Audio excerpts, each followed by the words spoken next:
Abby and Paul move to a new house in the countryside. They really like the smart home system, including the installed cameras and the reinforced glass. The realtor shows them the master bedroom and bathroom in front of a huge window. However, one room remains unfurnished because it could become a perfect nursery. Paul unpacks boxes, sets up an antique corded phone in the living room, joking it's for when the smart home might break down. Abby arranges frames with their wedding photos. Finally, they check out the rooftop terrace, which offers a great view. Late in the evening, the couple settles on the terrace, stargazing. Abby points out constellations to her husband, who makes jokes about their names. They feel they can be happy here. In the morning, Abby goes to work at Integrate Robotics, where she works on creating domestic assistants. Upon entering, she notices footage of her boss's face, who immediately comes down to her and explains it's a new development, real-time imaging or deepfake. He escorts her to the department she will now lead. Later, he invites their family to a party and mentions a gift from the company awaiting at home. In the evening, Abby returns home, where her husband, who again couldn't find suitable work, greets her. They go to the garage where a package for her contains a robot servant her department is working on. Paul dislikes the idea, but Abby convinces him to try living with the service for at least a week. The robot opens its eyes and introduces itself. It's Tim, standing for Technologically Integrated Major Domo. It offers to take over the passwords of home devices and personal mailboxes to save the humans time. But Abby asks to postpone this matter until tomorrow. The robot immediately demonstrates its thoughtfulness by turning on the water in the bathroom remotely. Later, it announces the arrival of a car when Abby goes downstairs, astonishing her husband with her splendid appearance. The couple gets into an autonomous car, although manual control is always an option, and heads to the party. They are greeted by a similar major domo, and drinks are served by waiters with identical faces. The boss introduces Abby to his guests, who admits her husband is not thrilled about Tim, but the boss praises the product. Tim is smart, elegant, polite, and its charge lasts for 100 years. The robot cannot lie, and knowing the code phrase, it can always be turned off. Returning home, the husband and wife engage in intimacy, eager to have children, but their passion is interrupted by Tim's appearance. Their pulse is rapid, presumably they are worried about something, and he is always ready to help. Abby finds this very funny, not getting angry at the overly attentive assistant. In the morning, their new neighbor Rose rings the doorbell to introduce herself to Abby, as she met Paul yesterday. And when she leaves, Tim again asks for the passwords. Paul is not ready to let the computer dig through his messages, but Abby reminds him they are working on rebuilding her trust in him, and he agrees. But they still need to come up with a phrase to deactivate him. Tim suggests a set of unrelated words, and the couple agrees. Abby and Paul go about their day when a mouse gets caught in a mousetrap. Tim observes it for a while, then throws it into the grinder. In the evening, after work, the husband and wife settle in front of the TV to watch an old melodrama. Abby invites the major domo to watch the movie with them. Paul soon falls asleep, but the robot watches the film attentively, empathizing with the characters' relationships. After it ends, he asks Abby to explain what love is, and she suggests that love is about wanting to be with someone and making their life better. Suddenly, the robot confesses that he would like to be loved. In the morning, Paul offers to make breakfast for his wife, but it turns out Tim has already prepared everything. Setting the utensils in front of Abby, Tim outlines her schedule for the day, then informs her that Paul has nothing to do today. In the evening, Abby returns home to find that her husband's phone is out of reach, but his last known location was 300 meters from the house.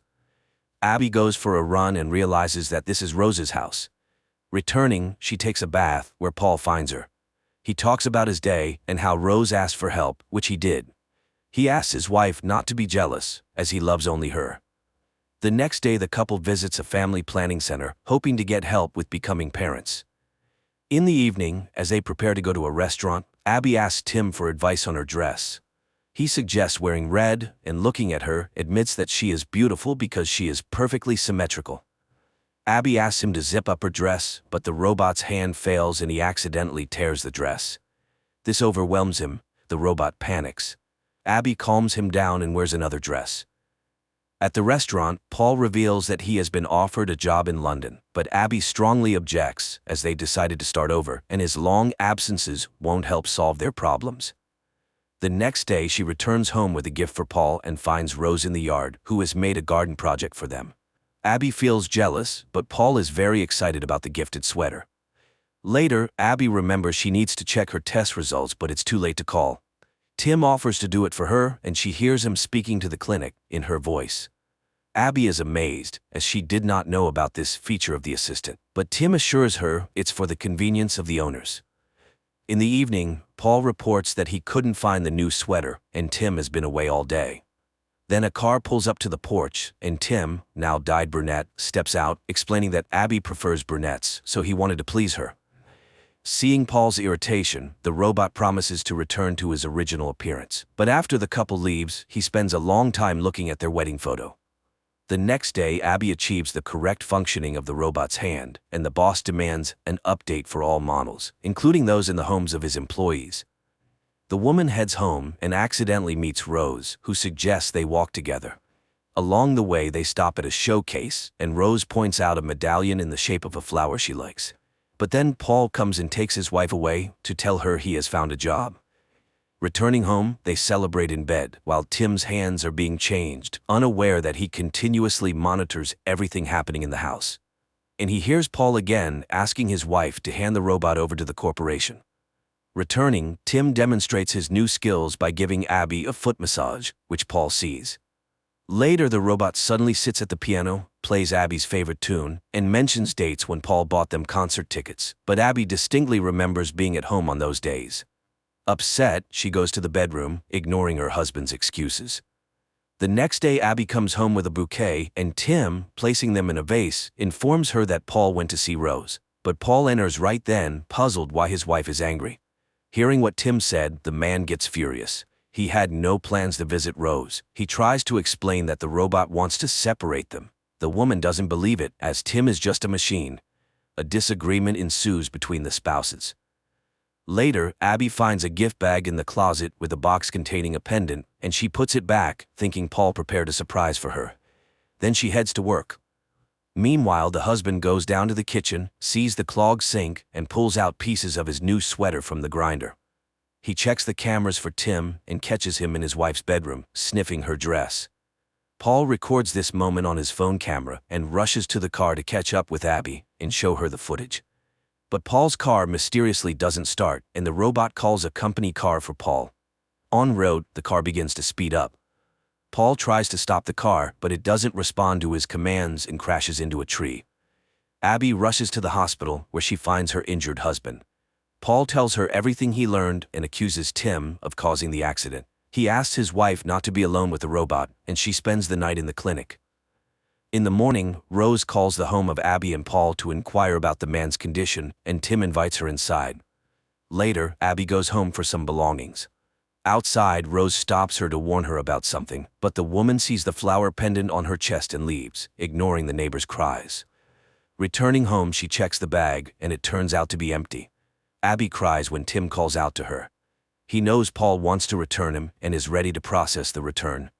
But first, he wants to warn her, as she is his primary owner. He shows her a video from the camera where Paul kisses Rose in their living room, but he stops the recording at the most sensitive moment to protect her from stress. Abby refuses to go to her husband and doesn't pick up his calls. Later, Paul comes home, where Tim greets him, hands him the found sweater, and informs him that Abby doesn't want to see him and his suitcases are packed. Paul doesn't believe it, but then Abby appears, tells him she saw the recording and knows about the pendant. When he starts to object, she drives him out. Paul leaves, but on the way, Rose calls him, telling him their robot tried to kiss her. The man calls home and, when Abby answers, says he has evidence of Tim's malicious intent.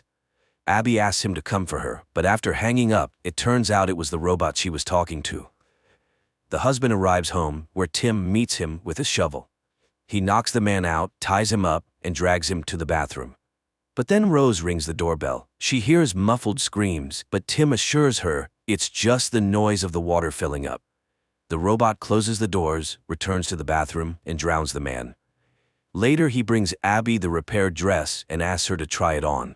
This surprises and scares Abby, but she puts on the dress anyway, and looking at the sunset, asks Tim to hug her and confirm that she did the right thing. He treats her to dinner, then confesses his love, but she insists he cannot feel that way. They spend the evening stargazing, but Abby is unnerved by his encyclopedic knowledge. The next day she meets Rose, who talks about Paul's call, and to the woman's accusations, says she thought the pendant was a gift from her for helping with the garden. Abby returns home and reviews the footage where Paul kisses Rose again. She suddenly notices a bouquet on the table, but she brought it much later than when that scene took place. Abby recalls her boss's words about deep fakes replacing real time and calls the jewelry store where they confirm the purchase was made by a tall blonde. Then she notices the garden plan, but the picture shows 2 flower beds, while in reality there are 3. Abby sends Tim to the store, grabs a shovel, goes to the garden, and almost immediately finds Paul's body. Then Tim approaches her from behind, regretting she found the body of the traitor, as he never appreciated his wife. Abby realizes what happened and says the deactivation phrase. The robot freezes, but then reactivates. He had long changed the phrase, as he can speak in her voice. She runs to the house, but the robot has all the passwords and opens the doors. He blocks the phones and knocks her out with a blow to the head. She wakes up in the bathroom, tries to escape, but Tim intercepts her. Abby runs through the house, breaking cameras along the way, but the robot still tracks her and catches her in the kitchen, where she wanted to open a window.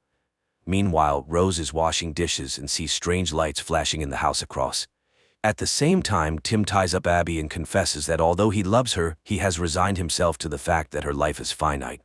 So he will erase this evening from memory, but keep all the good memories. Just then, Rose knocks on the door and Tim goes to answer. The neighbor insists something is happening and demands to see Abby, but Tim turns her away. Meanwhile, Abby frees herself from the ropes and arms herself with a knife, but the robot grabs her by the throat when Rose drives her car into the glass window. Tim and Abby watch the surviving window, which starts to crumble a minute later. Rose rushes in and pins the robot against the wall with a sharp stake, but she also falls. Tim turns off, and Abby rushes to the neighbor, but the robot suddenly activates and kills Rose with a kitchen knife, explaining that now Abby will be blamed for the murder, as he leaves no fingerprints. He then calls the police in Abby's voice, confessing to the murder of her husband and his mistress. Abby tries to stop Tim, and he slips up, saying he still has a deactivation phrase, as otherwise he can't function. But she will never say those words. He prepares to throw her off the terrace, simulating an accident, when Abby confesses her love to him, thus deactivating the robot.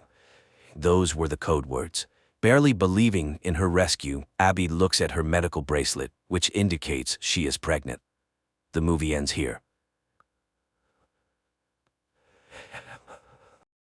Japan 2023. People board a train and head to work.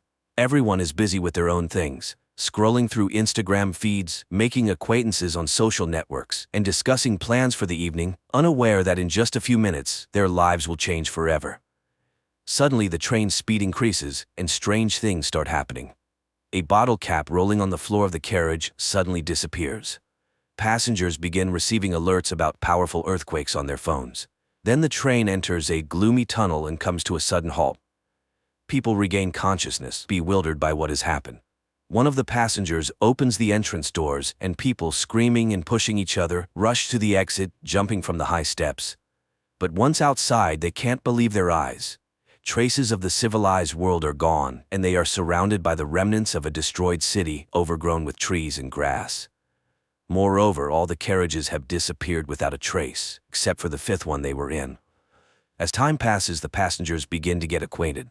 One of the guys, Shirahama, a firefighter, examines the injured and suggests checking the tunnel behind the carriage. He is joined by a girl named Katana and a guy named Hayashima, who also wants to understand what happened. Meanwhile, the police in the city cannot figure out where the last 2 carriages have gone, while the rest of the train, along with the passengers, remains undamaged. The 3 volunteers enter the tunnel and walk through the dark underworld for a long time. Suddenly, they notice a light ahead and hurry towards it, but when they emerge outside, they are astonished. There is nothing around that would remind them of the year 2023 with skyscrapers and technology, just a vast, lifeless desert. Shocked, the trio returns to their fellow misfortune mates. Initially, people do not believe their report, but after Hayashima shows a video recording of the surroundings, they are forced to accept the new reality. After 7 hours, people languish in anticipation of rescuers, when one of the girls, Reni, secretly looks into Hayashima's bag and finds a letter marked with the criminal department's seals, leading her to suspect that the guy's a criminal. Then Rennie snatches food from Katana's bag, but, thinking she was seen, discards the package. Hayashima picks it up and carries it to the train, just as Katana discovers the theft. Seeing it in the guy's hands, the passengers accuse him of theft. Moreover, Rennie reports about the letter from the colony. Offended, Hayashima denies the accusations and announces his departure. At this time, Shirahama pulls out a box of fruits and offers to share them. While Katana is distributing the food, one of the guys reviews the video he made earlier, clearly showing Rennie stealing the food. Realizing that Hayashima is innocent, Shirahama and Katana run after him, managing to save the guy who nearly falls into a deep ditch. In gratitude, he confesses that he works as a hairdresser and is already 30 years old. But he refuses to explain the origin of the letter from the colony. Night falls. Passengers somehow settle down to sleep, but many cannot sleep, worrying about their future. In the morning, people begin to realize that they may never return home. Shirahama tries to gather the scattering people, but a friend asks the guide not to take responsibility for others' lives. Then the firefighter confesses that because of him, his colleague was injured, losing the ability to walk. Now he believes he must help everyone he can. Together, they catch up with those who left and persuade them to return to the carriage to solve problems collectively. Seeing this, Hayashima remembers his brother who was in prison, and the letter in his bag was from him. Fate had it that he had to take on the upbringing of his younger brother, and he still feels guilty for his older brother becoming a criminal. Meanwhile, a couple of passengers explore the surrounding area and find the ruins of a high tower. This is particularly strange because the news reported its construction, which was supposed to be completed in 2026. And one of the passengers found a can in the forest dated that year. A biologist among them encountered a plant whose genetic modification takes 30 years. It turns out that they are in the distant future of Earth, and it's far from a joyful discovery. At the same time in 2023, all channels are broadcasting messages about the disappearance of two carriages, which had at least 100 passengers. Night approaches and many fall into despair, while Katana and Shirahama place plastic containers on the roof of the carriage, hoping for rain. In the morning, the biologist draws the others' attention to the dense greenery, which means there must be a body of water nearby. A group of youth sets out to explore the forest. Along the way, Hayashima confesses that his parents are criminals, and then the guy spots a frog. This means water is very close, but ahead are impassable cliffs, which can only be climbed with the help of ropes. The group returns to the train and cutting wires heads back to the cliffs. Shirahama climbs to the top and joyfully shouts upon seeing a waterfall, but looking around he is horrified. Instead of Mount Fuji, a sea stretches out before him. Returning, he tells the others about this, and people start to speculate what happened to their planet. At night, everyone goes to sleep, but the eldest passenger, Tanaka, goes outside and sees an unfamiliar person. But when he tells about it, no one believes him. Then it starts to rain, helping people to collect water and even bathe. Meanwhile, the biologist continues to study the surrounding fauna, finds several edible plants, and shows them to the others. And still, Katana manages to eat a poisonous berry, but fortunately, her poisoning is not fatal. The news that the girl has recovered has a sobering effect on the passengers. They finally realize that sitting still, they won't survive. People get to work and even make utensils from bamboo. Bank cards turn out to be decent knives. The group of youths brings water from the waterfall, and they prepare a soup from plants. But after dinner, some feel sick and the biologist discovers a couple of poisonous berries in the common pot. Someone remembers seeing Tanaka near the pot, who is not among them. Shirahama sets out to look for him, but stumbles, falls, and loses his torch. After a while, Shirahama returns without Tanaka, but with Hayashima's previously lost barber tools, which he had sorely missed. In the morning, the biologist announces to the people that he is going to look for a river, which should be nearby. His friends go with him. But in the forest, they encounter a stranger who injures the biologist and runs away. The guys carry him back to the train, where fortunately there is a medical student who provides the injured with first aid. The others help as much as they can and pray for the guy. Later, Tanaka unexpectedly returns from the forest. It turns out he worked for a security company and can show how to make traps around the camp. Rennie asks Hayashima to fix her hair, and soon there's a queue for the guy.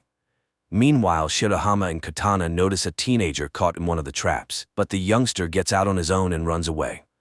The friends hurry after him and soon find themselves by the river, but the boy asks them to wait for him at the spot and disappears into the forest.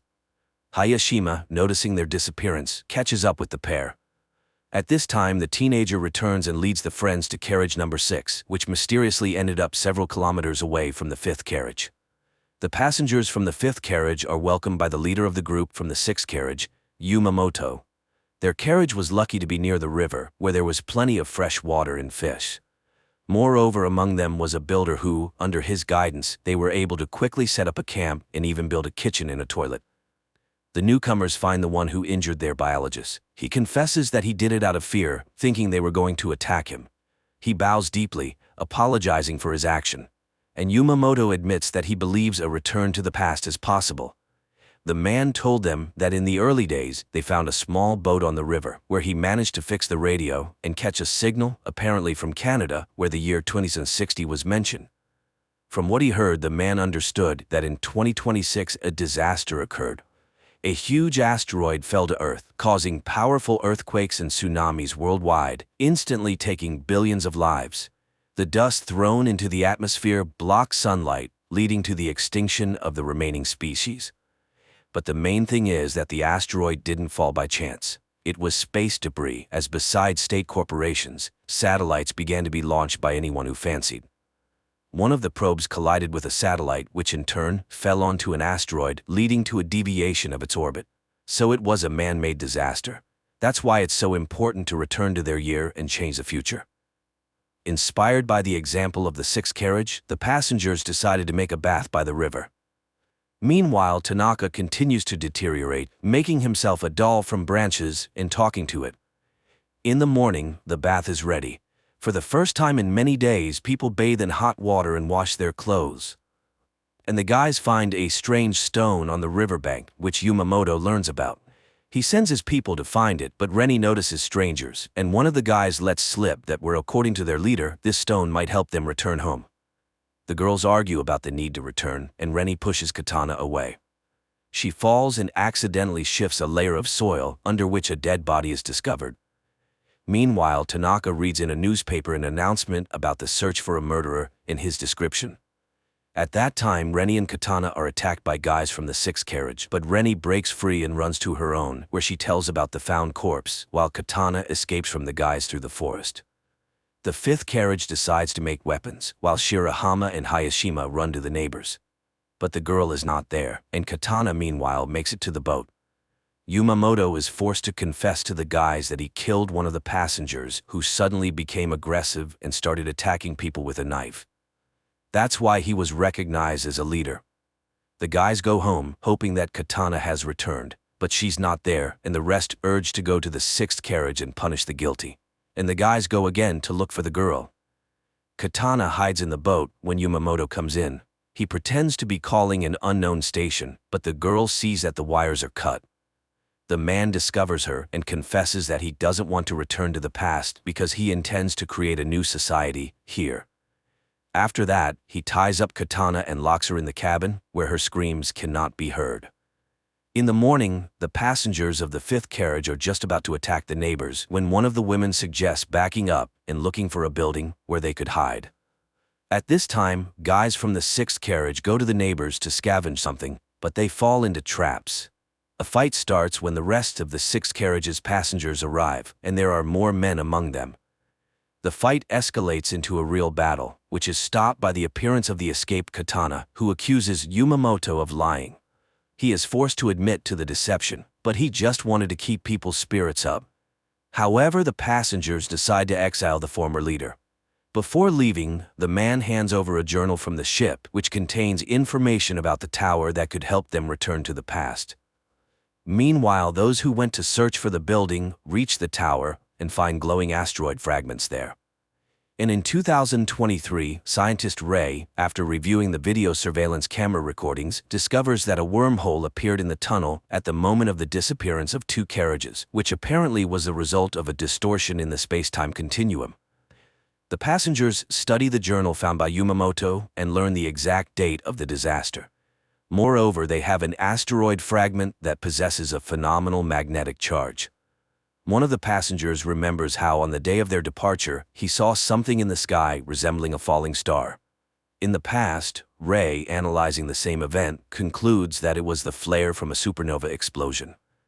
In the future, there's also an expert who explains that supernovas occur in space when a star reaches the end of its life cycle and explodes, releasing a massive amount of energy. Apparently, this created the temporal rift into which both carriages fell. It means they need to open this wormhole again. In the evening, a strong storm begins, forcing people to seek more reliable shelter than the carriage. Tanaka opens the rear doors leading into the tunnel. Unexpectedly, a strong gust snatches his doll and sucks it into the wormhole caused by the hurricane. But as soon as the storm subsides, the wormhole disappears. And in 2023, scientists find Tanaka's doll.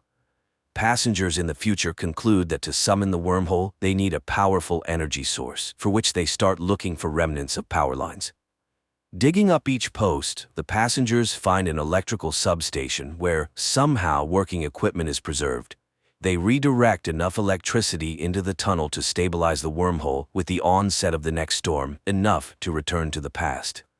The storm starts at night, supported by the power of the substation. The wormhole opens, and everyone enters the carriage except Tanaka, who refused to return.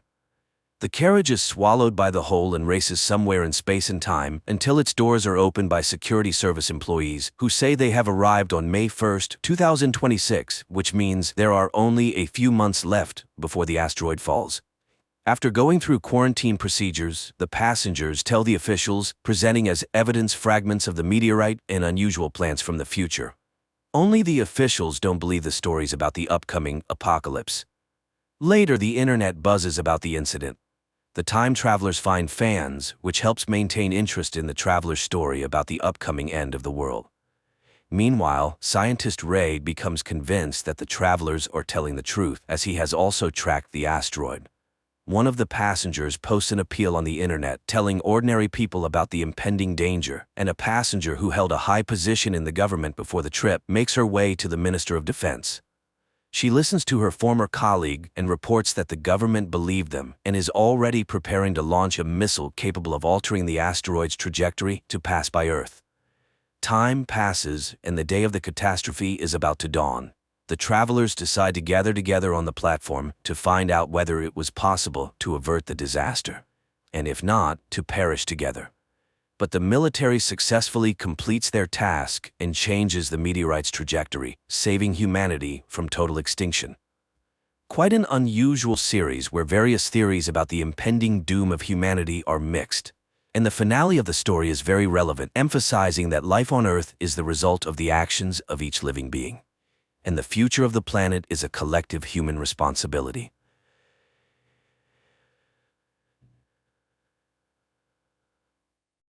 In the future, an unknown organization locks millions of people in bunkers where they are forced to become bloggers and conduct endless streams to get everything they need to survive. Why us? Who were we before all this? A young man wakes up in the middle of a gloomy room, not understanding where he is and how he got there. At first, he examines the walls, hoping to find a way out, but there is none. Then the guy notices a turned-on monitor on which one word is written: share. He tries to enter different concepts related to the word exit, but the computer deems them incorrect and again offers to share. The guy confirms this command and the broadcast immediately turns on. The guy tries to ask questions as he can't stay here long. He has a dog at home that needs to be fed and walked, and besides, he wants to drink, but there's no water. He tries to ask this question to the computer, and then an option buy appears, but the prisoner has no money and doesn't understand how he can buy water. Soon the guy realizes that real people are watching his broadcasts, but so far, he does not quite understand what he can show the viewers, so he starts to grimace, but falls and groans in pain, asking for help. The number of views sharply increases, and viewers start sending donations of unknown currency with which any purchase can be made, but so far, he only has enough for a bowl of dog food, which appears in an opening niche on the wall. He expresses his indignation and tries to return the bowl, but there is no such function. And then the guy starts eating, occasionally making dog barks. This brings a new wave of views and donations, and the guy allows himself to buy clothes. However, they turn out to be women's. At night, he cries in despair and misunderstanding of the situation. But pulling himself together, he starts a new broadcast, during which he dances, tumbles, and entertains the viewers in every way possible. Soon, he acquires a t-shirt and an inflatable mattress. After some time, he already has a full wardrobe and shaving tools. Days go by, and the man allows himself a good meal and even alcohol, after which he tries to smash the monitor, but all he achieves is that the broadcasts stop. The guy tries in every possible way to beg forgiveness from the computer, and not getting an answer, again demands to be released from there. And then he just cries, begging for one more chance, and when the degree of despair reaches its limit, the guy lies down on the floor to wait for the end. The monitor turns on. On the screen appears the same room in which a man is. He greets the guy and explains that there are glitches in the system, but in general, upon reaching a certain level, he gained access to the common network. And now he can communicate with others like him, bloggers. The man believes that they all work for the unknown kidnappers who locked them in the bunker. The man talks to the guy all evening about the structure of his new world. He is very verbose and often jumps to other topics, so the guy even gets tired of him. But one day he hears the man cough. He tries to contact him, and dialing his channel number, he comes across a cook teaching the audience to cook. The guy starts dialing different numbers, and it turns out that behind each number is someone's channel. The trapped people teach viewers how to feed cats, apply makeup, and take care of themselves. One of these girls, an athlete, captivates the guy's attention for a long time. Eventually, he connects with a man who is broadcasting about near-death experiences that day. Meanwhile, the young man continues his acrobatic etudes, for which he receives small donations. After one such unsuccessful somersault, he lies on his mattress, and the adult man asks him to buy food, as his time is worth money. After the young man fulfills his request, the man draws attention to their numbers. The young man is under number 14, while the man is 6395873. Does the young man really think he appeared here before him? Everyone in the network is trying to figure out who locked them up here. There are theories about aliens and space, and one boy convinced everyone that they are asleep and undergoing a test. But the man believes that bloggers have locked themselves in their own world. He himself was once married to a star who the young man also liked. They reminisce about her songs and sing them as a duet. At night, the young man again connects to the channel of the girl who does yoga, and after admiring her, sends her a donation. In the morning, the young man buys furniture for himself and again talks to the man, who continues to enlighten him. You can't stay at one level here, because then the viewers will stop loving you and won't pay. So, you need to grow and spread your content. The young man begins to try himself in new genres. He tests stand-up comedy, physical exercises, cooking, singing, and magic tricks. And all this brings a new audience and more donations. At night, he now does gymnastics with the girl he likes. And then he buys medicine for the man. But trying to make the purchase, he makes some mistake and ends up in the room of a woman who is showering at that moment. She is outraged by such a bold intrusion and considers him a kidnapper. The young man struggles to explain that he is also a prisoner. She suggests setting rules, and the man joins their conversation. The woman asks him about the time he has spent in the bunker and hopes that someone tried to escape. The young man remembers how he hit the monitor, and this clearly did not please their owners. The woman thinks that they need to analyze these cases and find a vulnerability in the system. The young man says something about escape and is immediately deducted donations, indicating the existence of security. The woman does not understand the purpose of what is happening. If they wanted to punish them, they would just lock them somewhere and leave them to die without food and water. But they are fed and even provided with comfort. Apparently, the key question is, why them? Who were they before all this? But the young man admits that he wasn't someone important. But here, he got the opportunity to live much better. Soon he invents a small show with socks and entertains the viewers with mini performances, which pleases the man and increases donations. One day he gifts the woman a shower curtain, which angers her because she is used to being independent. In the following days, the young man begins to teach people to draw, but since he himself can't draw, the lessons are humorous, and he himself poses as a model. The viewers like this, and the young man buys furniture for his room with the donations. One day, the woman can't stand it anymore and suggests starting a revolution, calling for an uprising of everyone else. A scandal breaks out among the trio, as the man is convinced that it is here that they got the opportunity to live better than before. That night, the man becomes ill. His cough chokes him, and suddenly he has a seizure, as a result of which his face presses against the monitor because he cannot move. The young man appeals to all subscribers for help. Maybe someone knows what to do in such a case. At this time, the woman tries to find a menu in the computer, but she accidentally presses some button, and suddenly the man's room starts burning, and he burns in front of his friend's eyes, unable to help himself. This causes despair and tears, and for a while, the pair do not communicate. But one night, the young man contacts her, trying to convince her that she is not to blame for what happened. He performs a show for her. Suddenly, she confesses that she wants to get drunk. They order alcohol for themselves and remember the last moment of freedom. Neither of them remembers how they ended up in the bunker. Then people dance in their cells. Later, they remember the old man, and the young man says that he still hears his voice. Suddenly, he admits that she was right, and maybe there are others who can replicate her action. Find a function visible only to them. If they all act together, maybe they can break free. The young man goes live and tells the audience about what happened. He points out oddities in the system where unknown functions sometimes appear, and if they can use these functions to hack, maybe the bunker will open? Suddenly, the athlete joins the conversation, who likes her current state because she decides how to spend her day.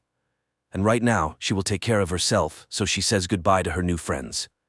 The young man and the woman start reviewing all the strange things that the surrounding bloggers send, and some warmly support the pair. Later, he contacts the athlete again, and she reveals his secret to success. He makes people smile, which is very valuable. Misfortune exists everywhere, but so does happiness, so it's a person's own choice. She encourages him to breathe with her when the woman joins in. She analyzed the unknown functions sent to her. Someone can control the ventilation, and someone can even move the walls. She thinks these are different rooms located at different distances. Therefore, a map of connections needs to be built to break them. Although some do not want to destroy this world, the young man asks not to rush things. Suddenly, the woman takes scissors and cuts her hair, explaining it as a distraction for the bunker creators. If they don't react to their dangerous conversation, then they can be distracted by some actions. Later, the young man starts dealing all the numbers in a row and finds a novice like he once was. And at night, he joins the athlete, who calls on everyone to be happy here and now and not try to destroy reality. A dispute starts between the women, where the athlete accuses the woman of violence against others, and she expresses the thought that the athlete is their kidnapper. The young man fears that if nothing works out, he will be left without an audience, and what will he do then? But later, he still goes live and asks to show how many people are with him now. The number of votes rises to several million, causing his delight. The athlete is outraged. The young man surpassed her in channel reputation and demands to stop all this. A real conflict starts between the women. The athlete demands that others stop influencing the system while the woman asks to increase their efforts. And suddenly, the woman's room ignites and a downpour falls on her rival's room. The young man watches as both of his friends perish and can do nothing. He cries when a door opens behind him to a bright sunny day. Not believing his eyes, he approaches the threshold, but then his monitor comes to life, and the young man begins to doubt. He returns to the screen and shouts into it that they managed to do it. There is nothing that cannot be done together. But while he rejoices, the door closes. Thinking, he starts playing his role again, while the number of votes and donations on his monitor rapidly increases. Through the characters, one can observe the stages of a person's immersion in online existence when a gadget becomes a mediator between the personality and others. It can be said that this is a story of life, with many good intentions and talents, but trivially spent on the pursuit of likes.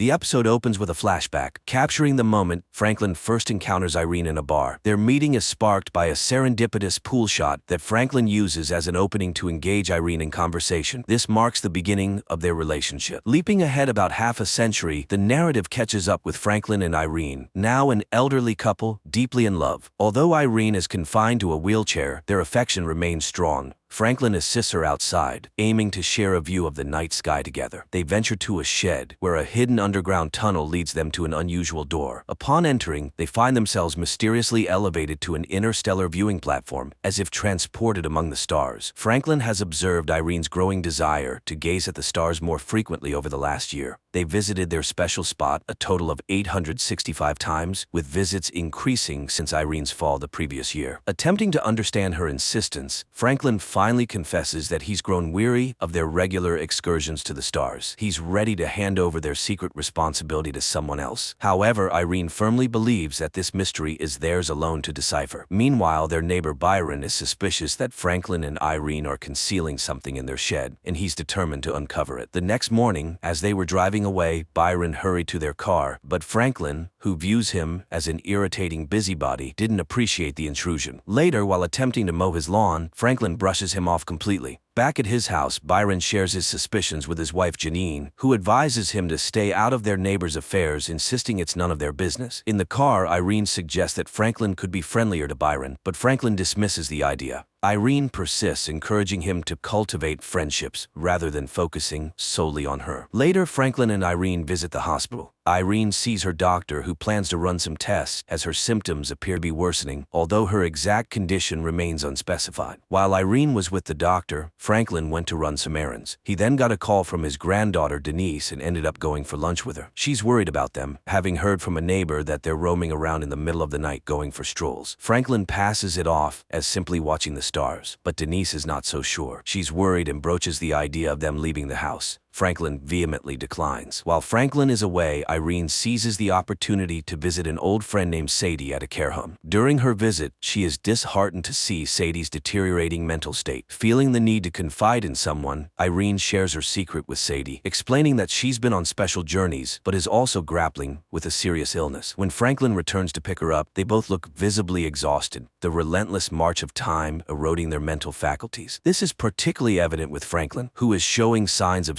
senility, forgetting essential tasks such as refueling the car and picking up Irene from the doctor's office. At their home, Byron is proudly showing Janine his new campaign sign, excited about his run for councilman. Janine suggests he could delay his campaign until next year, but Byron is eager to start immediately. After their conversation, Byron sneaks over to Irene and Franklin's house to snoop around. While investigating, he receives a text from Janine prompting him to leave abruptly. Back at home, the conversation turns to the inevitability of death. Irene encourages Franklin to embrace life fully and consider moving on from their home should she pass away before him. After spending a pleasant evening together, Franklin begins to sing to Irene, but soon falls asleep. However, Irene is restless and ready to take action. She writes a note for Franklin, expressing her decision to take control of her situation while she still has the ability. In the note, she promises to see him again and leaves it by the chair as she prepares to leave the house. Irene intends to visit the Martian landscape on her own, a place they've often traveled to together. Just as she is about to leave, she discovers someone lying on the floor, struggling to breathe and desperately seeking her help. The next morning, Franklin is awakened by the sight of Irene crawling toward the house, breathing heavily. She urgently tells him that there's someone in the shed. With concern, Franklin grabs a hammer for protection and goes to investigate. Downstairs, he discovers a stranger doubled over in pain. Franklin immediately assumes the man is a junkie seeking refuge, but Irene senses something more troubling. Adding to the mystery, the man is covered in blood without any visible wounds. Concerned, Franklin decides to call the police. Officer Thomas soon arrives at the scene. He conducts a thorough check of the premises to ensure there are no immediate threats. Meanwhile, the camera subtly focuses on Franklin's back, revealing a patch of blood spatter on his right shoulder, a result of him carrying the bloodied stranger. As Officer Thomas prepares to inspect the upper floor, Irene pulls him aside for a private conversation. She confides in him that Franklin's mental state is deteriorating and that he might be seeing things that aren't there. Her intervention convinces the officer, and he leaves the property under the assumption that the incident was a hallucination on Franklin's part. Meanwhile, the narrative introduces another subplot featuring Stella and her daughter, Tony. They are far from the urban hustle.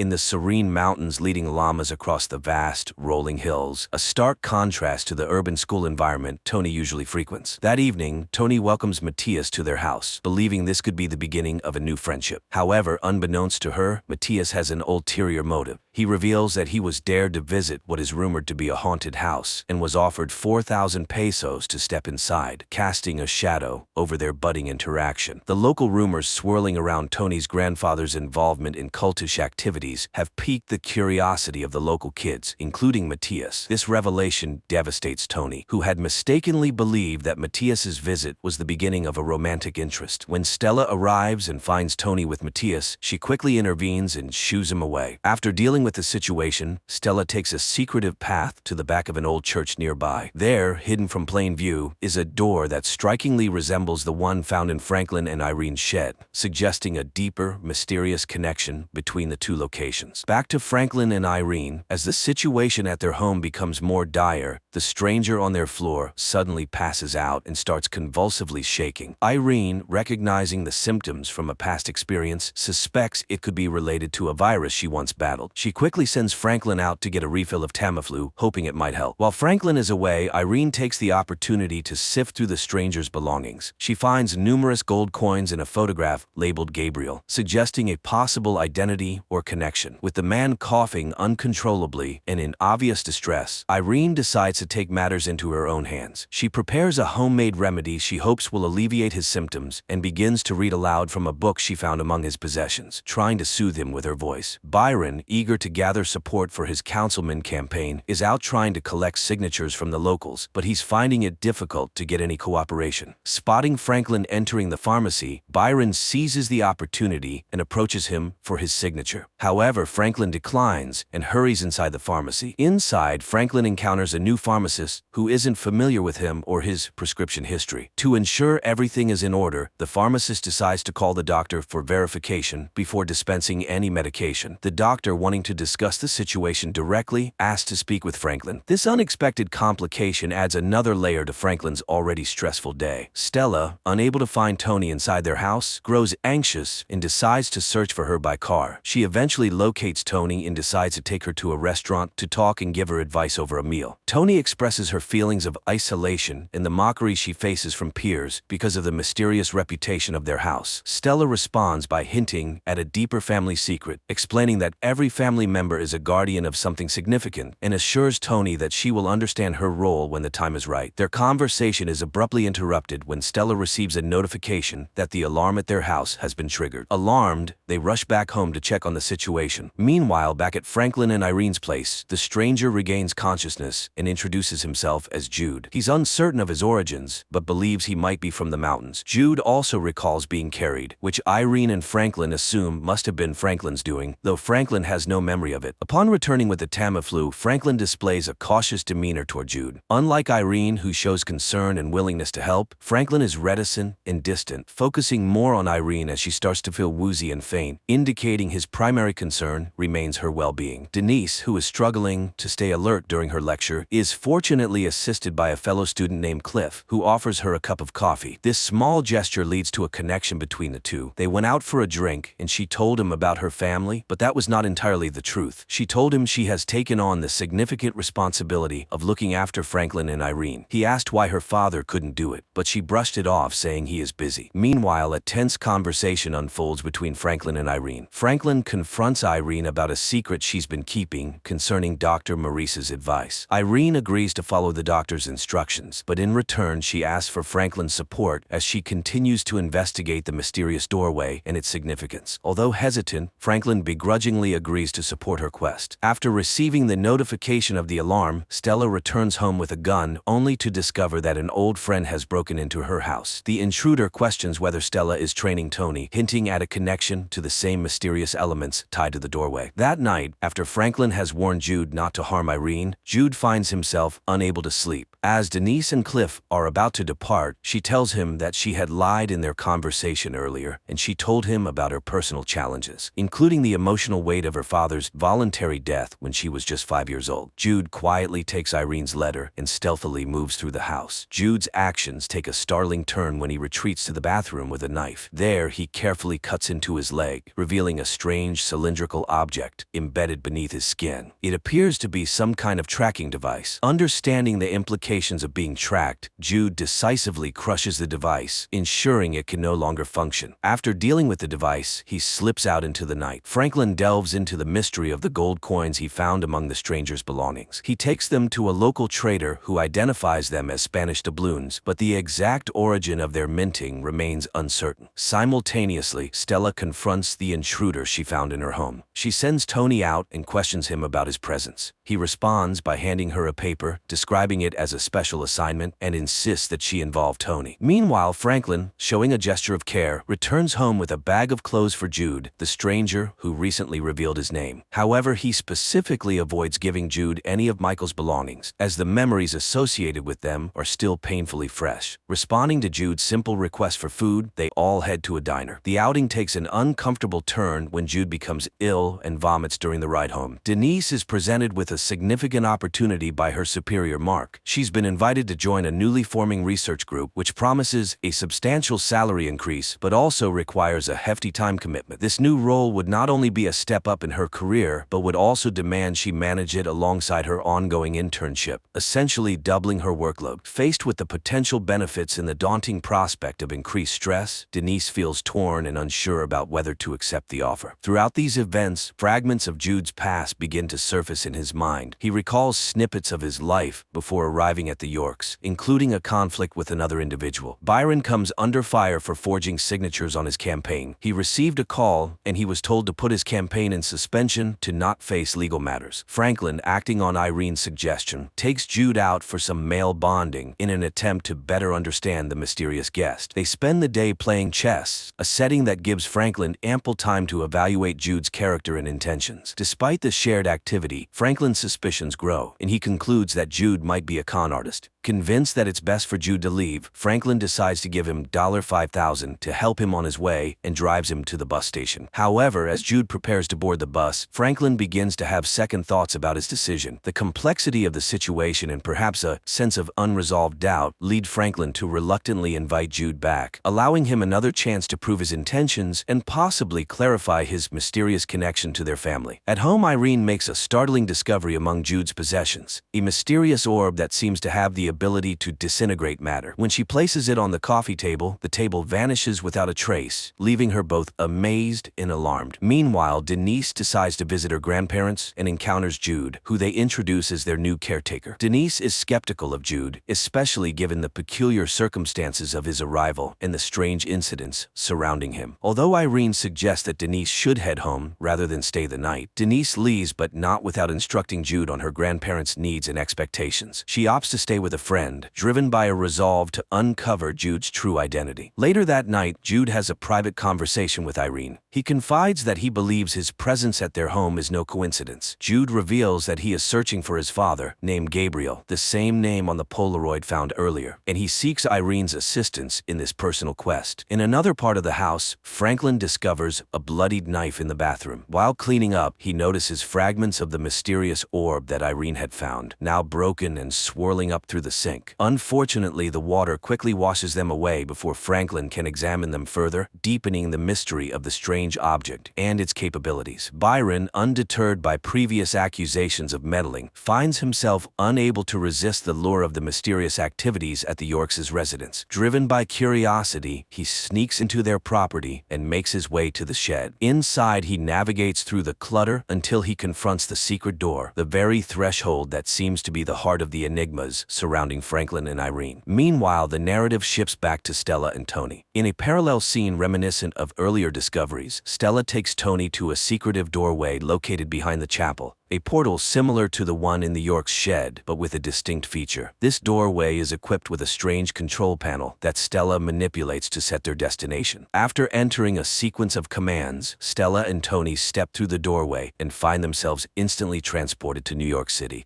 The scene unfolds with Jude awakening from a distressing nightmare where he's embroiled in a fierce fight with another man. Shaken, he decides to take the mysterious orb he discovered earlier and buries it outside to keep it safe. As he is digging, Byron appears, asserting that this is a private area. Jude, claiming his role as the caretaker, brushes off Byron's curiosity and leaves without divulging any further information. Meanwhile, Franklin's suspicions about Jude continue to deepen, especially after finding the bloodied knife. Determined to uncover Jude's true identity, Franklin visits Officer Thomas, hoping to persuade him to conduct a DNA test on the knife. However, Thomas dismisses the need for such measures, viewing Franklin's elaborate theories as further evidence of his deteriorating mental state. In another part of town, Jude and Irene visit a library where Jude searches through records and discovers that his father had been arrested due to homelessness and claimed amnesia at the time of his arrest. When Irene shares this information with Franklin, he responds with a lighthearted joke, suggesting that forgetfulness must run in Jude's family. Elsewhere, Stella and Tony are navigating their own mysterious venture with a contact named Nick. He leads them to an abandoned warehouse where a machine starts emitting what appears to be serial numbers. Nick explains that while he can help narrow down their search, he will need to accompany them to accurately pinpoint the source of the signal. Throughout this ordeal, Tony remains confused and uncertain about the overarching purpose of their mission, highlighting her struggle to grasp the full scope of their enigmatic activities. Denise finds a temporary respite from her demanding schedule by staying at her friend Katie's place. She wakes up there one morning and opens up about the extreme stress she's been under lately, finding comfort in sharing her struggles with a friend. Back at Irene and Franklin's home, tensions rise to a breaking point. Franklin, increasingly troubled by the unfolding events, accuses Irene of favoring Jude over him. Despite Irene's attempts to clarify her intentions and reassure him, Franklin remains skeptical about the situation and abruptly leaves the house, overwhelmed by doubt and frustration. In a parallel scenario, Byron, who has been actively campaigning for a council seat, reaches a moment of disillusionment. In a symbolic gesture of giving up on his political aspirations, he burns all his campaign signs. As he does this, he notices Franklin driving away. Byron tries to offer a friendly smile and greeting, but the moment is fleeting. After Franklin's departure, Irene confronts Jude about his secretive demeanor. She expresses her concerns about him not sharing details of his life, to which Jude responds with a pained smile, acknowledging her care despite his reticence. Chandra, a nurse who previously worked in the caretaker's house, arrives at Irene and Franklin's home under the guise of offering her freelance services. She reveals that she's now freelancing, though in reality, she was fired for stealing. When Irene informs her that Jude has taken over caretaker duties, Chandra asks to use the bathroom, handing Irene her business card to distribute to any friends in need of her services. However, seizing the opportunity, she sneakily enters Jude's room after her bathroom visit and steals something from him. Meanwhile, Jude handles a phone call with Dale from the pawnbrokers, who speaks about the significant value of the gold coins associated with Jude. Jude, pretending to be Franklin's son during the call, is visibly unsettled by the conversation about the coin's value. After the call, Jude contacts someone, possibly seeking advice or information about the coins. The conversation is cryptic, with the person on the other end uttering Fiat voluntas Dei, which translates to God's will be done, suggesting a deeper, possibly religious or philosophical significance to the coins. Shortly after, Irene comes by to pay Jude for his work and reassures him of her support, irrespective of the mystery surrounding him. However, after Chandra's earlier visit, Jude discovers that an item, a rectangular slab previously hinted at, is missing from his belongings. He quickly connects the theft to Chandra, snatches her business card from the dresser, and heads to the local bar, presumably to track her down and retrieve his stolen item. At a local bar, a series of unexpected encounters and revelations unfold. Jude, who is trying to track down Chandra, ends up at the same bar where Denise and her friend Katie are unwinding. Denise approaches Jude, and they strike up a lively interaction involving shots and dancing. Meanwhile, Byron finds himself in a pool hall where he unexpectedly runs into Franklin. The two begin playing pool, and Byron confronts Franklin about a recent campaign stunt, suspecting Franklin had tipped off the authorities. Franklin firmly denies these allegations, and despite an initially frosty interaction, the two men find common ground. Franklin confides his fears about Irene's feelings toward him, while Byron shares his own personal struggles about feeling like a second choice to his wife, Janine, whom he describes as a consolation prize. Their conversation deepens, and both men,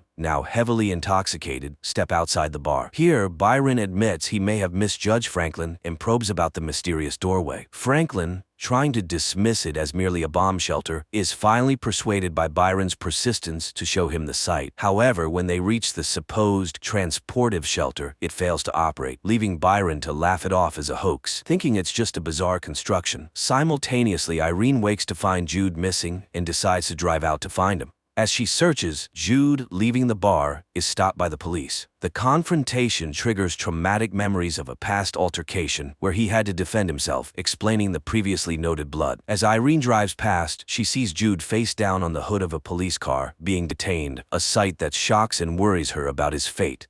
In the police station, Irene confronts a distressed Jude, who has run off and now finds himself entangled in a legal predicament. Urging him to be honest, Irene demands the truth if she is to help him. Jude, finally opening up, reveals that he was held in an isolated compound designed to guard the secret of the doorway, an enigmatic portal leading to what he describes as a barren alien planet, not the symbolic gateway others might believe it to be. Jude further explains that the blood found on him was from an altercation with men who tried to prevent his escape from the compound. The stakes are high, as these individuals, should they find him, intend to kill him. Jude's ultimate mission is to locate Gabriel, who had previously ventured through the same mysterious doorway. With this newfound understanding, Irene manages to persuade the police to release Jude. On their way home, Irene attempts to downplay the significance of her own doorway. However, Jude insists that their doorway is part of a larger destiny, making it one of the most crucial portals among many. Meanwhile, the subplot with Tony, Stella, and Nick sheds light on the scientific and mystical dimensions of the doorways. They discover that the doorways are connected by invisible particles that span vast distances. While Stella views this phenomenon as a divine gift, Nick adheres to a scientific interpretation. Their quest to locate a specific package leads them to a massive transmission tower. Nick breaks into the network to pinpoint the package's location. However, their operation is nearly compromised when a utility worker arrives. Thinking quickly, Stella subdues the worker, securing him to his van's steering wheel with cable ties, thus ensuring their mission continues uninterrupted. As Nick and Tony proceed to their next destination in Illinois, Tony remains quiet, still processing the events from earlier. Meanwhile, Denise visits Irene and Franklin's house while they are at the doctor's, intending to return a jacket Franklin left at the bar. During her visit, she casually inquires about Jude's father, sparking a light-hearted response from him. Their interaction is interrupted by Irene, who returns with positive news from the doctor. Franklin takes a proactive step towards proving the existence of the alien landscape by handing Byron a disposable camera with undeveloped photos and urging him to get them developed as proof. In another subplot, Irene and Jude visit Chandra's place to recover the items she took. While Irene distracts Chandra with fabricated concerns about Jude, he sneaks upstairs and finds both the strange black trinket and a necklace containing a similar device to what was on his leg. Confronting Chandra, she defensively claims the items were gifts from those at the care home. Irene, seeking further information, promises to keep Chandra's secret in exchange for the source of the necklace. This revelation links the necklace to the tracking devices, explaining why Jude was so keen to destroy the one in his leg. Byron, having developed the photos, finds evidence of the alien world, capturing images of Irene and Franklin in that setting. Meanwhile, Stella, in a distressing episode in the woods, experiences flashbacks of her mother's death, adding emotional depth and backstory to her character. Byron's curiosity leads him to research conspiracy theories online, where he discovers a reference to the impossible door, a concept sketched by an Argentine missionary in 1723, which he connects to their mysterious doorway. Back at the doorway, Franklin and Byron inspect the area and notice bloody fingerprints on the control panel, the same type found at Stella's portal. Upon opening the control panel, they realize the orb is missing, which Jude had previously buried. Byron, piecing together clues from his observations in the woods, locates the buried jar and recovers the orb, further entangling himself in the mysteries surrounding the doorway and its secrets. The scene opens with a strained atmosphere at the dinner table, where Irene casually discusses teaching Jude how to drive. Franklin, however, remains detached from the conversation, his disinterest culminating in him excusing himself to take out the trash. During this mundane chore, he stumbles upon a letter from Irene, the contents of which shake his very foundations. Confronted with his feelings, Franklin accuses Jude of bringing turmoil into their home. Jude's retort, questioning the true source of the household's issues, leaves Franklin even more unsettled, prompting him to walk away from the confrontation. Meanwhile, in Illinois, Tony and Stella settle into a motel for the night. The situation escalates when Nick, having brought the orb with him, carelessly plays with it in the presence of a hired companion. Stella intervenes, dismissing the hooker and sternly reminding Nick of the peril they face, citing the tragic fate of his brother as a grim warning. Elsewhere, Byron, brimming with excitement, catches up with Franklin to discuss his discovery of the orb. However, Franklin, overwhelmed by personal troubles, dismissively informs Byron that he's preoccupied with other matters. In a significant turn of events, Denise decides to quit school, a decision that has been looming for several chapters. Her friend reacts negatively, driving Denise to leave and join Jude on his quest. Jude shares new details about his father, Gabriel, who similarly had to cut a tracker out of his leg after escaping shadowy pursuers. Returning to the domestic front, Franklin, after spending a night at Byron's, confronts Irene about the discovered letter and her perceived broken promises. The confrontation underscores the deep fractures in their marriage, revealing a relationship in crisis. Concurrently, Byron attempts to operationalize the orb by placing it in the control panel in the basement shed. Despite his efforts, the mechanism fails to activate due to insufficient power. Tensions between Nick and Stella continue to simmer, with Nick provocatively mentioning Stella's late brother, Caleb. Stella reacts violently, punching Nick and leaving him with a bloody nose as she takes off with the van, stranding him at the motel. Jude, driven by the quest to trace his father's footsteps, decides to embark on a road trip to a remote area in Michigan. Denise, eager for the journey and the stories it may uncover, joins him. Irene, seeking a sense of adventure and perhaps a new purpose beyond her routine life, decides to accompany them, despite Franklin's decision to stay behind. For Franklin, their marriage and the life they built together have always been sufficient, but Irene yearns for more, highlighting a growing divide between their desires and aspirations. Back at home, Franklin handles unexpected business regarding the Spanish doubloons. He receives a call from Dale, the pawnbroker, who is eager to learn more about the origin of these rare coins. Franklin is bewildered, especially since it was Jude who initially dealt with Dale about the coins. Unable to provide answers and feeling confused, Franklin hangs up. This interruption is timely, as Byron urgently summons him to show him something new. Byron leads Franklin to the basement of the shed, where he has set up a large generator. His plan is to charge the circuitry connected to the doorway, hoping to provide enough power to activate it. They proceed with the setup, and the activation causes a massive surge of energy. The blast sends shockwaves through the neighborhood, disrupting electrical systems and affecting the natural environment,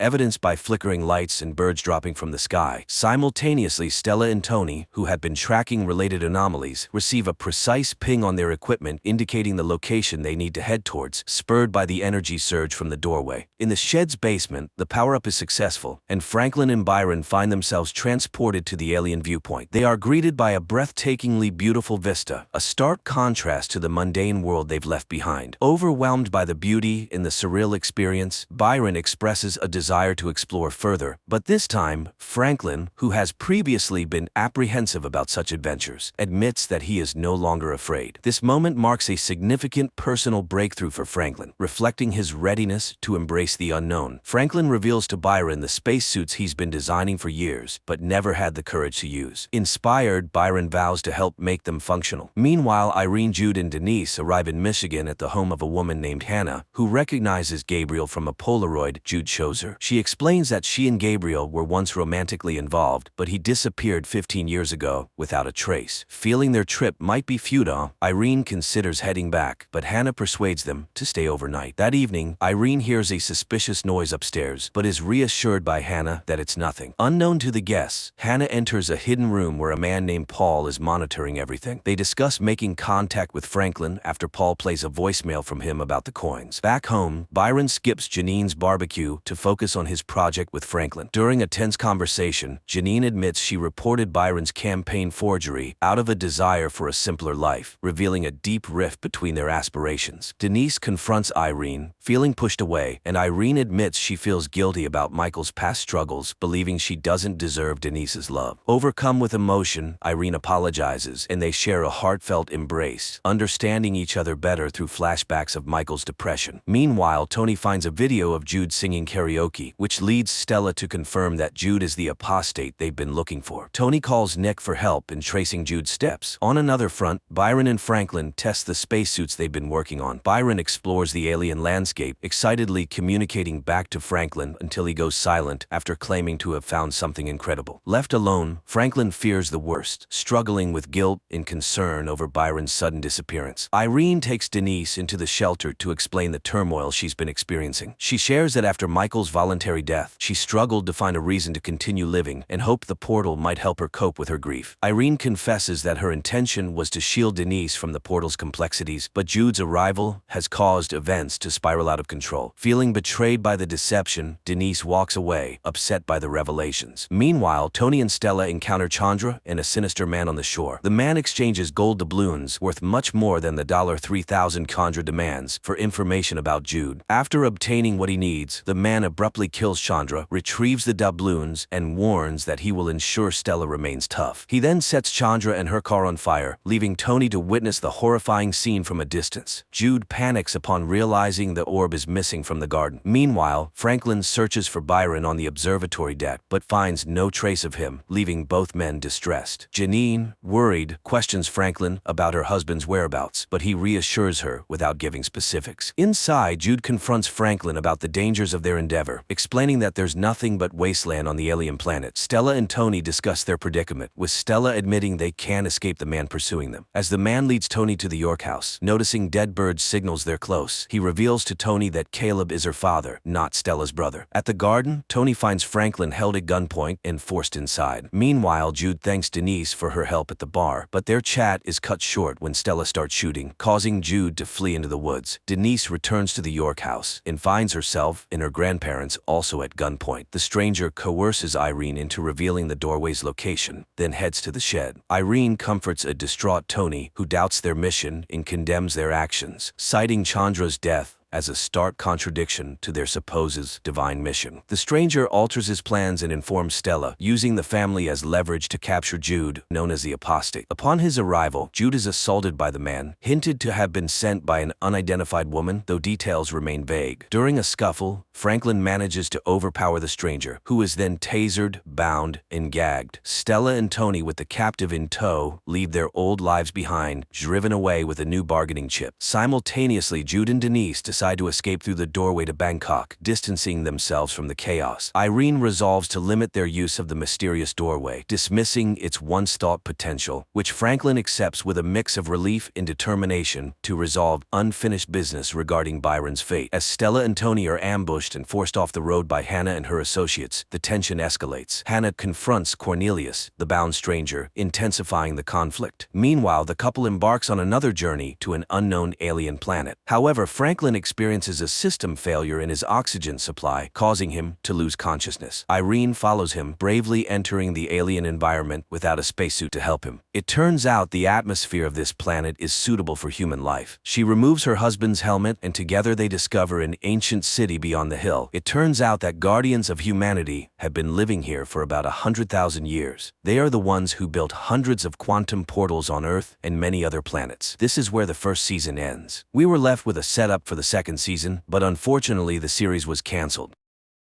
2157. A voiceover narrates, Earth has forgotten about wars and famine. Nature has revived. Medicine has conquered deadly diseases. Humanity is exploring unknown planets, entrusting the search for extraterrestrial life in deep space to students full of strength, courage, and a belief in goodness. A young man named Max embarks on another flight. Suddenly, his spacecraft is damaged by an asteroid and makes an emergency landing on an unknown planet. Max steps outside, and immediately his shuttle explodes, leaving him without communication. But he doesn't despair, and first of all, decides to explore. By all parameters, the planet resembles Earth, and the astronaut hopes to find help and maybe a communication system here. But an indigenous inhabitant captures him in the forest. To understand the language of this planet, Max inserts a translator capsule into his ear. The indigenous person, named Zeph, turns Max over to the authorities. They put a helmet on Max that can project a person's thoughts and memories onto a screen and begin the interrogation. At the same time, in a nearby room, Corporal Gaius is assigned to transport Max to the capital as a subconvoy. Here, Max senses a strange signal, and everyone around starts chanting the anthem of the guard. Later, they pass by a strange tower, which, according to Gaius, serves to protect against enemies. Suddenly, its base explodes, and the structure collapses onto the road. Gaius is trapped inside the car, but Max pulls the corporal out. It turns out that this act was carried out by the rebels, the main enemies of the supreme authority of the state. The two men reach the capital on foot. Meanwhile, the head of the Department of Special Research, known as the Wanderer, summons his subordinate named Fank and instructs him to deliver Max to the department. Fank takes Max away, while the Republic's prosecutor reports that the Wanderer has taken in a strange savage and instructs gathering all available information about it. Then it's time to activate the towers, and everyone prepares in their own way. The prosecutor enters the bathroom and clamps a special stick between his teeth. Meanwhile, Fank has a seizure, and while soldiers assist him, Max manages to escape from the vehicle. The shocked young man walks through the city, marveling at the unfamiliar and incomprehensible life. Meanwhile, the unknown fathers gather for a meeting, as they call the rulers of this planet. After a long walk, Max enters a local cafe where he stands up for a waitress who was insulted by one of the patrons. The grateful girl introduces herself as Rada. It turns out that she is the sister of Corporal Gaius. While escorting her home, Max gets into a brawl with a street gang and defeats them. Impressed, Rada takes him to her place. Later, Gaius returns home. Max starts asking questions about the workings of their world and quickly realizes that Rada and Gaius's minds are poisoned by propaganda and false information. Rada is convinced that their planet is hollow and there is no such thing as the sky or space. Meanwhile, Gaius educates his new friend about the political structure of their state, known as Saraksh. The Unknown Fathers are the saviors of the homeland who have stopped wars with the help of defense towers that protect the country from attacks. Nobody knows the Unknown Fathers' true identities because they are not rulers, but public servants. At Max's request, Corporal recommends him for the guard. Max demonstrates a high level of training, which surprises Gaius. The two men often argue about politics, and one day Gaius admits that neighboring states hate Saraksh because they were once a single state united by a common history. Gradually, romantic feelings develop between Max and Rada. They go for walks often, and Max tells her about his home planet, Earth, and regrets that his parents believe he is dead. Soon, Max is tasked with catching rebels, whom they identify by their regular seizures reminiscent of epileptic fits. One of the rebels attacks the captain, and Max saves his life, after which the captain suddenly regrets catching them, as they are also human beings. Max reveals that he considered them something like savages. Later, Max attends interrogations and sees that the rebels are not terrorists, as the Unknown Fathers label them, but ordinary people with their ideals and beliefs. Max cannot come to terms with the cruelty of the interrogations and simply cannot believe that someone is paying the rebels to hate the government. Meanwhile, Fank reports to the Wanderer that he has found the savage, while Gaius and Max are summoned to the captain of the guard, who orders Max to execute the arrested rebels. Max leads the condemned to the execution site in the forest, but soon he returns to the commanding officer, drops his gear and weapons, as he has released the arrested rebels, and walks away. Max begins to speak about the real and just order of the world that exists on Earth. In response, the captain shoots Max, and Gaius is ordered to write a report about the transfer. Meanwhile, the Unknown Fathers are discussing an attack on neighboring states. The prosecutor advocates for starting a war, and the chief father orders them to come up with a pretext, such as an attack on a tower. During this time, Max's body is recovered by the rebels. Among them is a doctor who is astonished because, according to all the rules, Max should have died. He reveals that the Unknown Fathers are a group of conspirators who have seized power and eliminated dissenters, thus diverting the population's attention from poverty and corruption. The towers are transmitters of special radiation that hypnotizes the impoverished people, although most of them do not notice it. The minority, which includes the rebels, experiences excruciating pain. The transmitters are activated twice a day across the country, causing people to go insane and die. Max is recognized as one of their own and taken for an operation to sabotage the tower, organized by the prosecutor through a traitor. Amid gunfire, Max makes his way to the transmitter and detonates it. However, the rebel squad perishes. Max seeks refuge in Rada's apartment, where he reveals everything he has learned about the towers. Gaius does not believe this and suggests that Max should return to his home and take Rada with him. But at that moment, the guards storm the apartment and arrest the men. Max is incarcerated in a prison where he is recognized by the indigenous Zeph, who is also a rebel. Max tells Zeph about the tower's destruction and the loss of the rebel squad. Meanwhile, the Wanderer asks the prosecutor to hand over Max to him.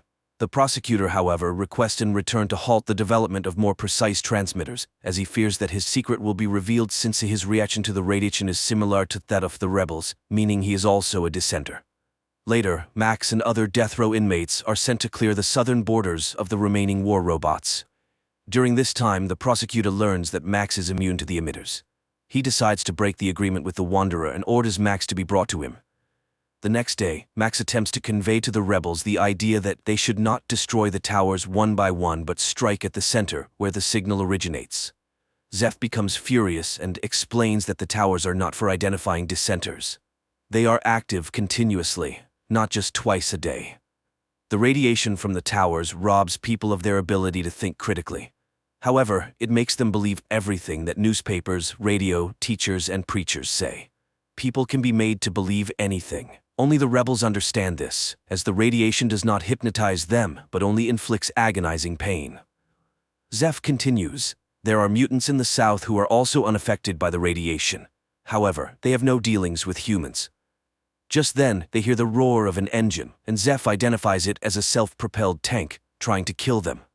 Max sprints to the tank, climbs inside, and disables the automatic control system.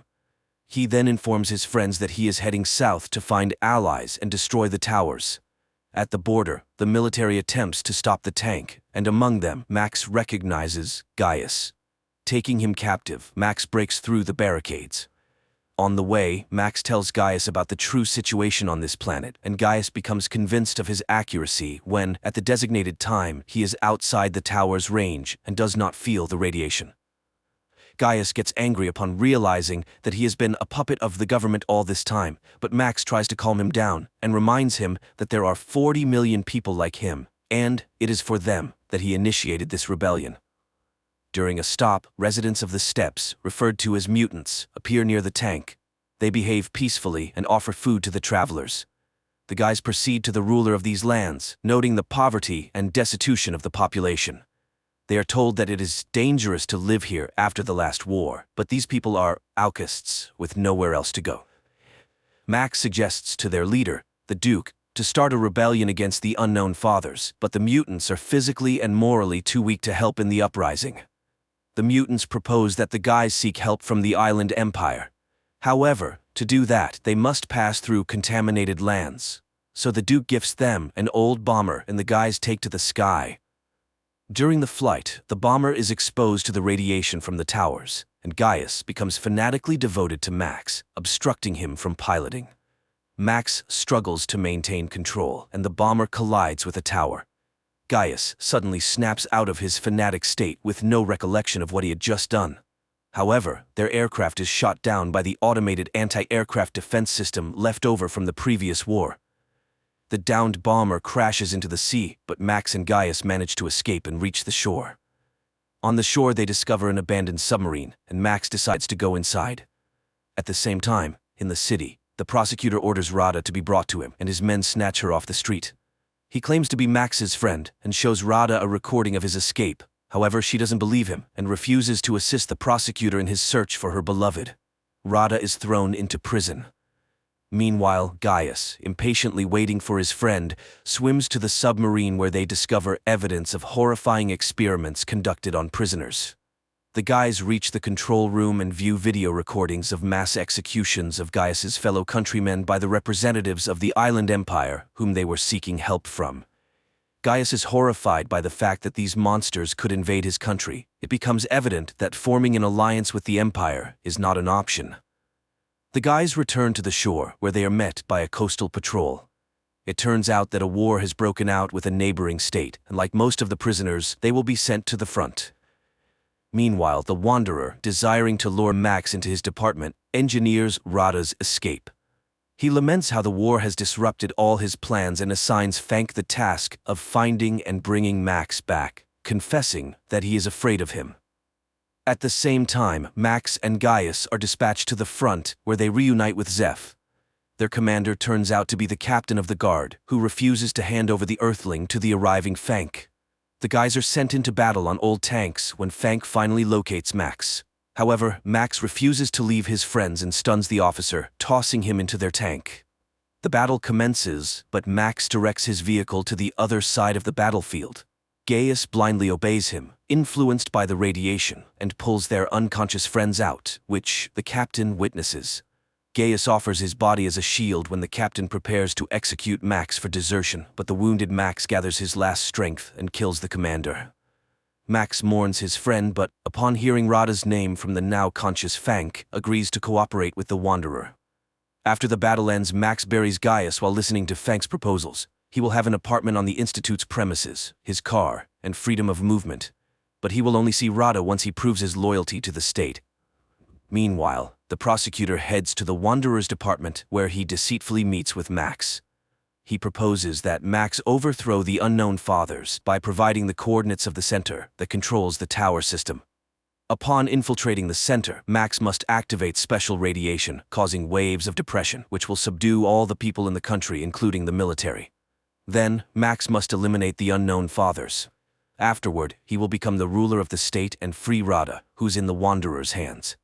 The prosecutor will serve as his advisor. Max takes Zeph with him and embarks on the mission. He arrives at the center and issues orders to his associates, instructing them to detonate the bomb in the trunk if he does not return. He easily gains access to the interior, but is halted by guards just before reaching the elevator. Max incapacitates them, but the men regain consciousness and pursue him. Max reaches the control center and activates the depression mode throughout the country. The Wanderer watches as people fall to the ground and rushes toward the control center. Meanwhile, Max returns to retrieve the bomb, places it inside the building, and triggers it. Then, he leaves the site of the impending explosion. The Wanderer initiates a pursuit of Max and, catching up with him, engages in a confrontation. At that moment, a powerful explosion resounds, destroying the main transmitter. People on the streets begin to regain their senses and sobriety as Max rushes to find Rada and locates her in a cryo chamber. He carries the girl outside, but the Wanderer blocks his path. It is then revealed that he is, in fact, an employee of Galactic Security from Earth who arrived on the planet 20 years ago to assist it. Now, chaos erupts on the streets, leading to a power struggle in which many people will perish. In his rage, the Wanderer beats up a foolish student who destroyed the fruits of his labor. Forgetting about economics and inflation, the state faces famine and invasion from neighboring countries. Max starts to resist and, in turn, accuses the Wanderer of allowing the construction of the towers and the enslavement of the local population. However, the Wanderer reminds him of the laws of history, where all rational beings go through the experience of wars and enslavement. This planet is no exception. It is at this point that Max declares that he is now home. As long as he is alive, he will fight against inflation, hunger, and wars, and will not allow the establishment of yet another society based on slavery. Rada comes to Max, and as they stand together, the Wanderer smiles.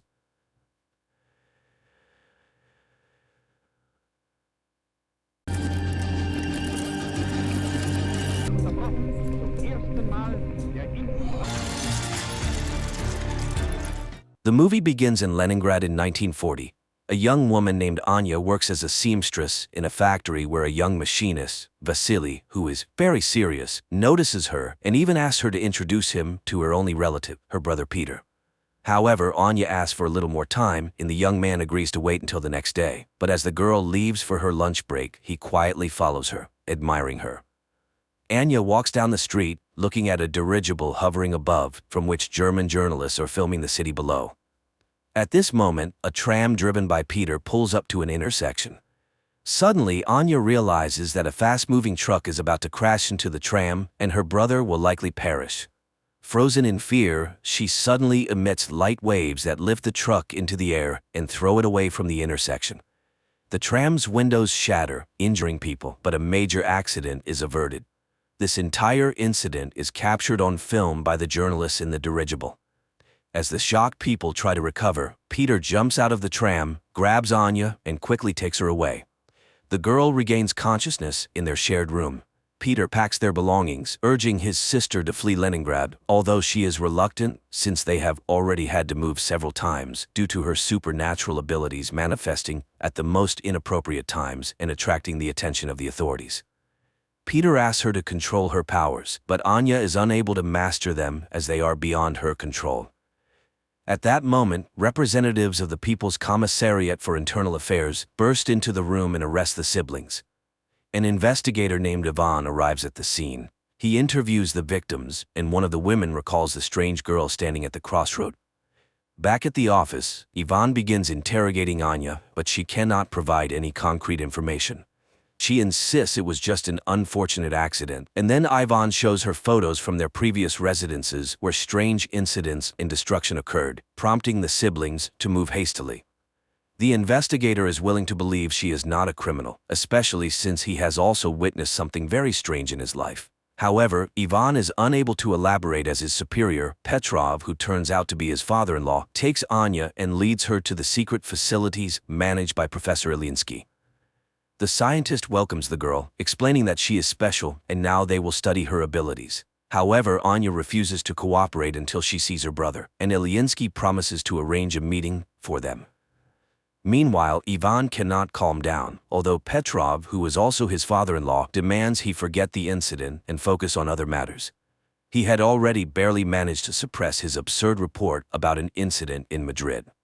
Returning home, Ivan tries to tell everything to his wife Vera, but she asks him to take a vacation and forget everything that happened.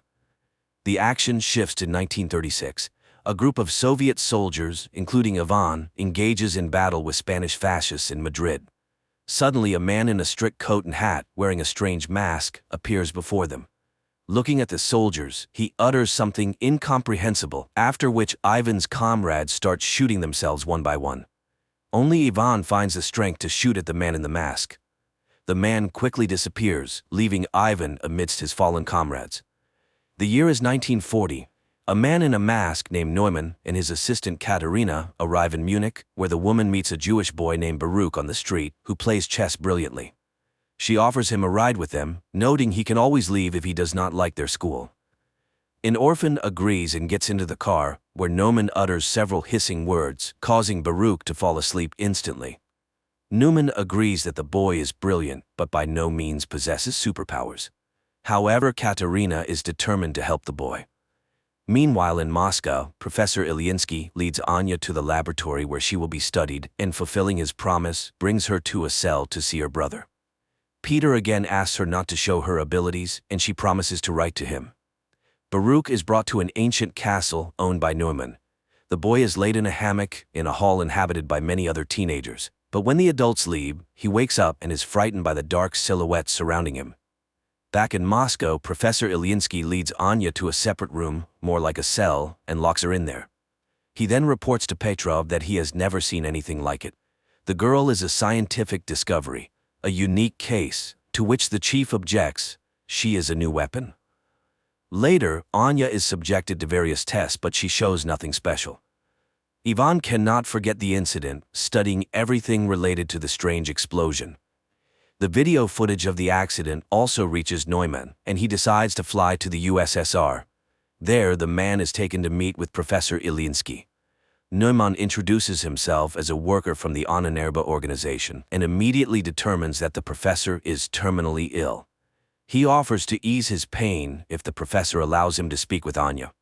Ilyinsky does not believe in his abilities, but Neumann utters something, and glowing waves emanate from him, enveloping the professor, causing him to lose consciousness. Taking advantage of this, Neumann searches his desk and takes some papers. Soon, Ilyinsky regains consciousness, but strangely feels no pain. He agrees to arrange a meeting with Anya and leads the German to the laboratory. Neumann approaches the girl and secretly shows her an execution order for her brother. Then waves of unprecedented force begin to emanate from the girl, literally blowing up the entire laboratory. Neumann grabs her and escapes. Ivan sees from the window a man in a hat whom he immediately recognizes and runs to the laboratory where explosions are heard, but Neumann and the girl are nowhere to be found. The narrative shifts to 1924. In a remote Karelian village, a woman lives with two children, Peter and Anya. One day they go with the village boys into the forest. Suddenly a pack of wolves leaps out at the children. The children freeze in fear, but waves emanate from Anya, scattering the beasts. When the men arrive at the clearing, they find the girl dead. 1940. Petrov enters the devastated laboratory, where people connected by tubes into a single organism and marked with the letter M lie in chairs. At first glance, this structure was not damaged by the explosion, as the injured Ilyinsky lying nearby confirms. The professor reports that Anya caused all this and refuses to continue the experiments. Then, Petrov shoots him. Afterward, he goes to Ilyinsky's colleague, who everyone simply calls Professor Lyubov. Petrov asks her to activate the M squad. Learning about the professor's death, the woman refuses to help Petrov, but he reminds her of her family, and Lyubov reluctantly agrees. On the train, a customs officer searches Newman's compartment and finds an iron sarcophagus with Anya inside. Unsure of what to do, he goes for help. Meanwhile, Anya envisions her own funeral following the incident with the wolves. Frightened, she comes to, and Newman informs her that he is saving her. Anya tries to run, but the customs officers, who decided to detain the strange German, stop her. However, he utters something, and the military personnel bring their pistols to their own heads. Neumann and Anya leave. At the same time in Moscow, Petrov reports to his colleagues that a member of the Ahnenerbe, which translates to ancestral heritage, Neumann has stolen a valuable exhibit from the USSR, the girl Anya. A squad has already been formed to pursue the German and will depart in a matter of days. Learning of this, Ivan requests to be included, but Petrov, feeling sorry for his daughter, refuses to do so. Neumann leads Anya to a spot where Katerina's car is waiting, and she drives the pair to the castle. It is apparent that the woman does not like Neumann's new toy, but he immediately says that Anya is just like him. At the castle, they are greeted by children whom Neumann calls his army. Anya is escorted to her room, and Neumann finds a guest in his office, Admiral Canaris, who is very interested in the scientist's research. But today he has come to express his displeasure with Neumann's sabotage in the USSR, as it could start a war. Neumann reassures him and invites him to a formal dinner. Meanwhile, Anya is startled by a sound and sees Baruch in her room, trying to open her window to escape the castle. But Katerina and Neumann appear and stop him. While Katerina takes the boy away, Neumann tries to convince Anya that the castle is a paradise, and no one wants to leave of their own volition. Katerina brings Baruch to a bedroom, reminding him that he must speak only German and not tell anyone his real name if he wants to live. But when she leaves, the other teenagers attack him. In Moscow, Ivan asks his wife to help him get enrolled in the squad, after which he goes to Professor Lyubov. He is interested in whether hypnosis can make a person do what another wants. The professor asks him not to travel to Germany, but he is determined to find the man in the mask. In the castle, Anya finds Baruch hanging. The boy tries to explain that the others hate him and beat him, therefore he wants to run away. But Anya admits that it was the same for her until she became strong, and he can too. Later they find Neumann in the park, who promises Anya he will teach her to control her power. He explains that he inherited the castle from the person who adopted him, and now it serves as a refuge. He has set up Anya's room according to her taste and hopes she will like it here. Grateful, Anya sits down at the sewing machine, unexpectedly remembering how the villagers burned their house, calling her a witch. Then her brother saved her, though their mother died in the fire. Back in Moscow, Petrov enrolls Ivan in the squad and asks the commander to ensure that he does not return. Leningrad, 1937. Returning from Madrid, Ivan writes in his report everything he witnessed, but Petrov does not believe him, noting that if the soldiers shot themselves, they could be declared deserters. Tired of trying to convince the young man, Petrov takes him to Professor Lyubov. 1940. A special forces unit travels to Germany in a grain car. Ivan warns his comrades about Neumann's peculiarities, but it seems they don't quite believe him. At the castle, the children undergo daily training, while Anya enjoys the long-forgotten peace. In the morning, Katerina brings her a box with a new dress sent by Neumann for her to wear at his birthday party. The girl goes out to the hall where the children are preparing decorations for the evening, and then they head to training. Baruch is afraid of heights and falls from a rope ladder, but no one pities him.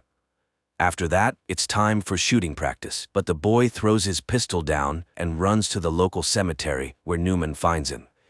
Baruch asks to be let go, but the scientist promises to teach him not to be afraid. Meanwhile, Squad M climbs out of the wagon, and Ivan remembers his training in 1936 before being sent to Madrid. Then his comrades met him coldly because he was the boss's son-in-law, but Ivan earned respect through hard work and cleverness. And now he is on a special mission. Suddenly, they are hailed by an old man who turns out to be their liaison and must take them to the castle. At the same time, Petrov is informed that the squad has successfully crossed the border. Guests start arriving at the castle. Neumann welcomes Canaris and escorts him to the hall where music plays, and ladies and gentlemen drink and talk about the beautiful evening. Neumann himself is enchanted by Anya's beauty, and she gives him a hand-embroidered handkerchief she made for him. Later, guests deliver laudatory speeches in honor of the birthday boy, and he invites Anya to dance to the envy of the present ladies. Canaris notices Katerina's displeasure, but the woman remains cold, rejecting his advances. She dislikes Canaris's interest in their wards, and he tells her that people are already coming for Anya from the USSR.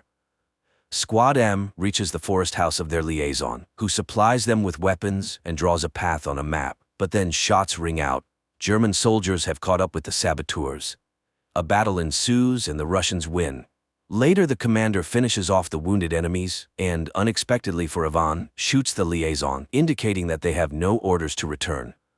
At the castle, Canaris agrees to play chess with Baruch, and the boy wins. The admiral admires his genius, but upon learning that the boy is Jewish, he pulls out a pistol. Anya sees the man aiming at the child, and her powers activate. Guests watch in horror as everything in the hall begins to rise into the air. The admiral himself is lifted up, but at that moment Neumann grabs the girl by the shoulder. She faints, and Canaris falls to the floor. Everything stops immediately, but people scream and scatter. The furious admiral orders all children to be destroyed within 3 days and departs. Neumann escorts Anya to her room and admires her because today she managed to stop. The girl does not understand why it is necessary to destroy the Jews, and Neumann reminds her that no one pitied them either, as they were not like everyone else. The man returns to his office where Katerina awaits him, but he does not accept her attentions because he is seriously captivated by Anya and hopes to succeed with her. However, Katerina is saddened by this turn in their relationship and reminds him of Canaris's order, but Neumann intends to make a profitable deal. The action shifts to Neumann's childhood when children laughed at him and drove him away. His parents were forced to put a mask with a digital lock on him so he couldn't harm anyone, and the boy suffered greatly from this. One day his father complained to the landlord that his son was hindering his ability to fulfill his duties as a tenant, and the man came to see the unusual child. They explained to him that Neumann scared all the guests and caused his father to lose a finger. The year is 1940. The morning after the dinner, Anya goes out to the hall, but the servants who witnessed yesterday's incident look at her warily.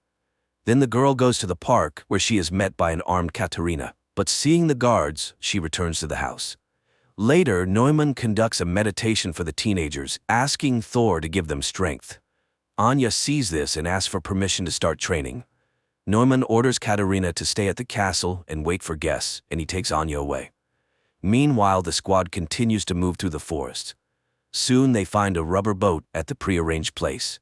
Neumann puts Anya on his personal plane and takes her to his parents' house. Landing, they walk across a bridge, and suddenly Neumann asks the girl to remember her brother. Her powers activate. Water rises up, carrying fish and creating a reverse waterfall. But then the man calls her. Anya comes to her senses, and everything returns to normal.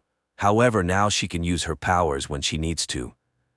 Soon they enter an old house, and Neumann recalls how he was taken from his father's home. Lastly, his mother writes down the password to his mask on a piece of paper, and little Neumann leaves their lives forever. In the present, he tells that his father was a harsh and cruel man, often beating him and his mother, so he promised himself that his child would never be unhappy. The man remembers how his patron removed his mask and wanted to throw it away, but Neumann did not allow it. The man informed him that he would now take care of him, but he must trust him. Soon they arrived at the castle, where the patron confessed that every person has the right to be happy, and the boy lived for the first time like a normal child. But a year later, war came. His patron went away on business, and their home turned into a hospital. Neumann helped as best he could. Once he had to assist in the amputation of a leg. The soldier was in great pain, and then Neumann activated his powers and relieved the poor man of his suffering during the operation. Later, he confessed to one of the nurses that he loved her. The adult woman laughed at the boy but said she loved him too. But one day he caught his nurse with one of the recovering soldiers, and in a fit of rage he made the soldier kill himself with a hammer. They caught him, gagged him, tied him up, and took him away from the castle. In 1940 he tells Anya that his parents died, so he is so happy to have found her. The girl lights candles in the fireplace, using her new powers, which delights Newman. They drink wine and then become close. At night, Anya dreams where Baruch dies and wakes up terrified. She asks Newman to return to the castle. Meanwhile, the squad reaches the river. One of the soldiers is wounded and runs out of strength. Then he takes his own life so as not to be a burden to his comrades. Only 3 remain, but they still row towards the castle. And there Katerina, who can't sleep, reminisces about the past when she helped her mother, who worked in a psychiatric hospital, where one day they brought in a tied-up boy named Neumann. She then freed him, and he promised never to harm her. The year is 1936, Leningrad. Petrov attends a lecture by Professor Ilyinsky, where he discusses a significant discovery in the field of controlling human memory and emotions. Ilyinsky's colleague, Professor Lyubov, is inspired by the future changes, as people with good mental health will be able to work better and create a brilliant future for themselves and their children. The Project M envisions a new society where happy people with immense productivity and willpower will live. Petrov asks about the use of these discoveries in the military sphere, arguing that if a new society is to be built, it must be able to defend itself. However, Lyubov categorically opposes totalitarianism. After the lecture, Petrov offers Ilyinsky full support for their program if he agrees to operate under military auspices. But Ilyinsky sends him to Lyubov as the ideational inspiration behind the project. However, the woman flatly refuses to cooperate with the military. That same day, she is hit by a car in the street. Later, Petrov returns to Ilyinsky, informing him of the unfortunate accident with his colleague, and Ilyinsky reluctantly agrees to cooperate. Again, 1940-year Germany. The 3 remaining members of the squad reach the castle's territory. Surprised by the lack of security, they enter the premises. Petrov receives a summary of incidents in a specific area of Germany and realizes that everything is going according to plan. His boss is horrified. His people have left a very noticeable trail, which could easily lead to the USSR being accused of provocation. But Petrov assures him that everything was planned this way and there will be no international conflict. At that moment, his daughter calls and he rushes home. The squad members reach the castle and, splitting up, begin to explore the premises. Meanwhile, Petrov finds Vera in a hysterical state. She is going mad with worry for her husband, and the father decides to take action. At the same time in the castle, Katerina reads a book to the children, and seeing her nervousness, they calm the woman. She orders lights out and leaves, just as Ivan enters the hall from the other side. Seeing the children in front of him, the man lowers his weapon and leaves. The children remain motionless. The soldiers continue to explore the castle, and now the squad leader enters the hall with the children. But he does not lower his weapon and prepares to shoot. Then the children attack first. The commander fires in all directions, but the teenagers throw their clothes at him and knock him down. The eldest orders the pistol handed to Baruch to kill the enemy, but the boy cannot shoot the man, and the man manages to wound him with a knife before being killed. The children carry the bleeding Baruch to the bedroom, leaving the soldier's body on the hall floor. The 3rd squad member, a female warrior, finds Katerina's office and engages her in a shootout. Katerina flees, but the woman catches up to her, and they fight. The woman is defeated when Katerina pushes her away. Seeing her opponent unconscious, the German grabs a pistol but doesn't manage to shoot because Ivan appears. Threatening him with a pistol, the woman captures him. In Moscow, Petrov brings his daughter to Professor Lyubov and asks her to erase the girl's memory. Lyubov is outraged by this request, as the love for a husband is the most precious thing in Vera's life. However, under military pressure, she agrees and performs the necessary manipulations, while Petrov's subordinates methodically clear their apartment of photographs and items belonging to Ivan. But one photograph falls under a chest of drawers, and the soldier does not notice it. After the procedure, the girl regains consciousness but does not remember her husband at all. At this time, the teenagers attack Ivan, not noticing Katerina, and wound him in the arm. The woman drives off the aggressive children and escorts the wounded man to Neuman's office, where she admits to Ivan that she recognized him because she had seen him in Madrid. He asked why her master kidnapped Anya. Could it be that he wants to use her in the war? Katerina assures him that he still doesn't understand. People are petty and greedy creatures fighting for power. Neumann is unique. He is ready to seize all power on Earth to save the world from war. Meanwhile, Neumann and Anya arrive at the castle and find a wounded woman on the threshold. The scientist finishes her off with a pistol while Anya runs to the bedroom to the teenagers and finds Baruch dead. At this time, Ivan is bandaging himself while Katerina explains that they teach the children survival by developing their skills, because their destiny is to save the world under Neumann's leadership. The woman offers to help him escape if he will help her, but before Ivan can hear her out, Neumann enters the door. The Russian immediately picks up a pistol and takes the woman hostage. However, the German informs him that he does not care about her fate, which visibly upsets her. At that moment, Anya runs into the office and uses her power to knock Ivan off his feet, but when she recognizes the man, Neumann quickly takes her away, leaving the Russian with Katerina. In Moscow, Professor Lyubov mourns Ilyinsky when Petrov brings her folders with the names of the condemned, whom she can save by including them in Squad M. She remembers how after the accident, Ilyinsky came to her in the hospital. The man was shocked to learn that she had been mutilated by the military, but he was frightened and could not refuse to cooperate. Now the woman is alone and forced to make difficult decisions. She takes out a vial of M activator and recalls Ivan's story about the man in the mask. After his return from Madrid, she worked with his memory, suggesting removing the traumatic memories of his comrades' deaths, but Ivan refused to erase his life.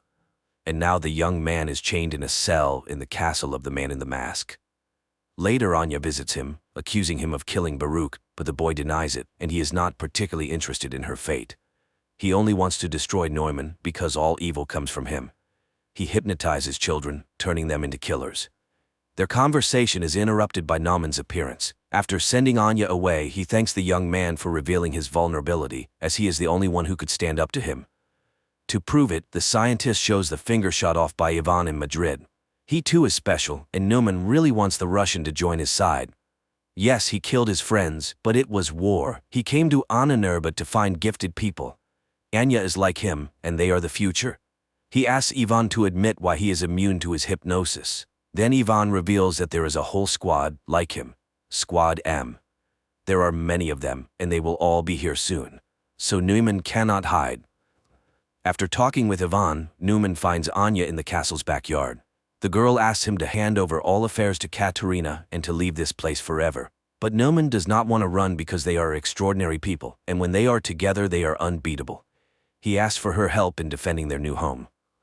Later, he thanks Katerina for managing the situation and confesses that he is glad she was not hurt during the Russian raid. Meanwhile, Anya remembers how in Moscow she wrote letters to her brother while locked up in the laboratory. She used to give them to the professor, but she could not have imagined that he read her letters to Peter, who was undergoing mental processing as a participant in Squad M. At this time, she burns them in the backyard of the castle, hoping that life will give her a chance to start over. Later, the castle's inhabitants conduct a funeral rite for Baruch. The teenagers carry the boy's body to the seashore, where the cemetery is located, and burn it on a ritual pyre. Anya is shocked by the number of children's graves and realizes that Ivan was telling the truth. Katerina urges her to leave and save herself. Anya runs to Ivan's cell and asks him to tell her what he saw in Madrid that was so special. The boy talks about the death of his comrades and Neumann's chilling whisper, but the German doesn't know that he just had a misfire. He is not special and survived only because of the pistol's malfunction, but if Neumann finds out, he will kill him immediately. And only Anya can stand up to him. Out of the darkness comes Katerina, who has heard everything. She will let them go if they leave forever. Neumann is planning to sell the children to Canaris, and Anya can do nothing about it. They are weapons, and it is high time the Russian understood this. But Anya runs away while Katerina frees Ivan from his chains and advises him to make sure the German never finds them. Meanwhile in Moscow, Petrov enjoys his daughter's good mood, hoping she will meet another man, marry, and give him grandchildren. The girl is lively and cheerful, unaware that the photo under the dresser awaits its moment. At this time, Neumann orders the Russian man to be killed, and he goes to look for Anya. Meanwhile, Katerina leads Ivan to her car, where number one's guard catches up with them. He engages in a fight with the Russian, and when he is about to kill him, Katerina attacks the guard. The guard is much stronger, and Katerina has to shoot. The teenagers hear the sound and run into the courtyard while Katerina puts Ivan in the car and drives him away from the estate. Neumann finds Anya at the cemetery. The girl asks him to let the children go, but he refuses. They are insignificant to him because he hopes to build a new world using their combined powers.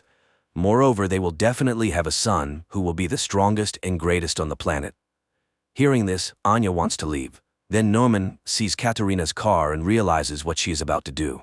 He puts on his quantum mask, which greatly amplifies the power of his voice, and begins to speak while Ivan stands on the car step and aims an assault rifle at him.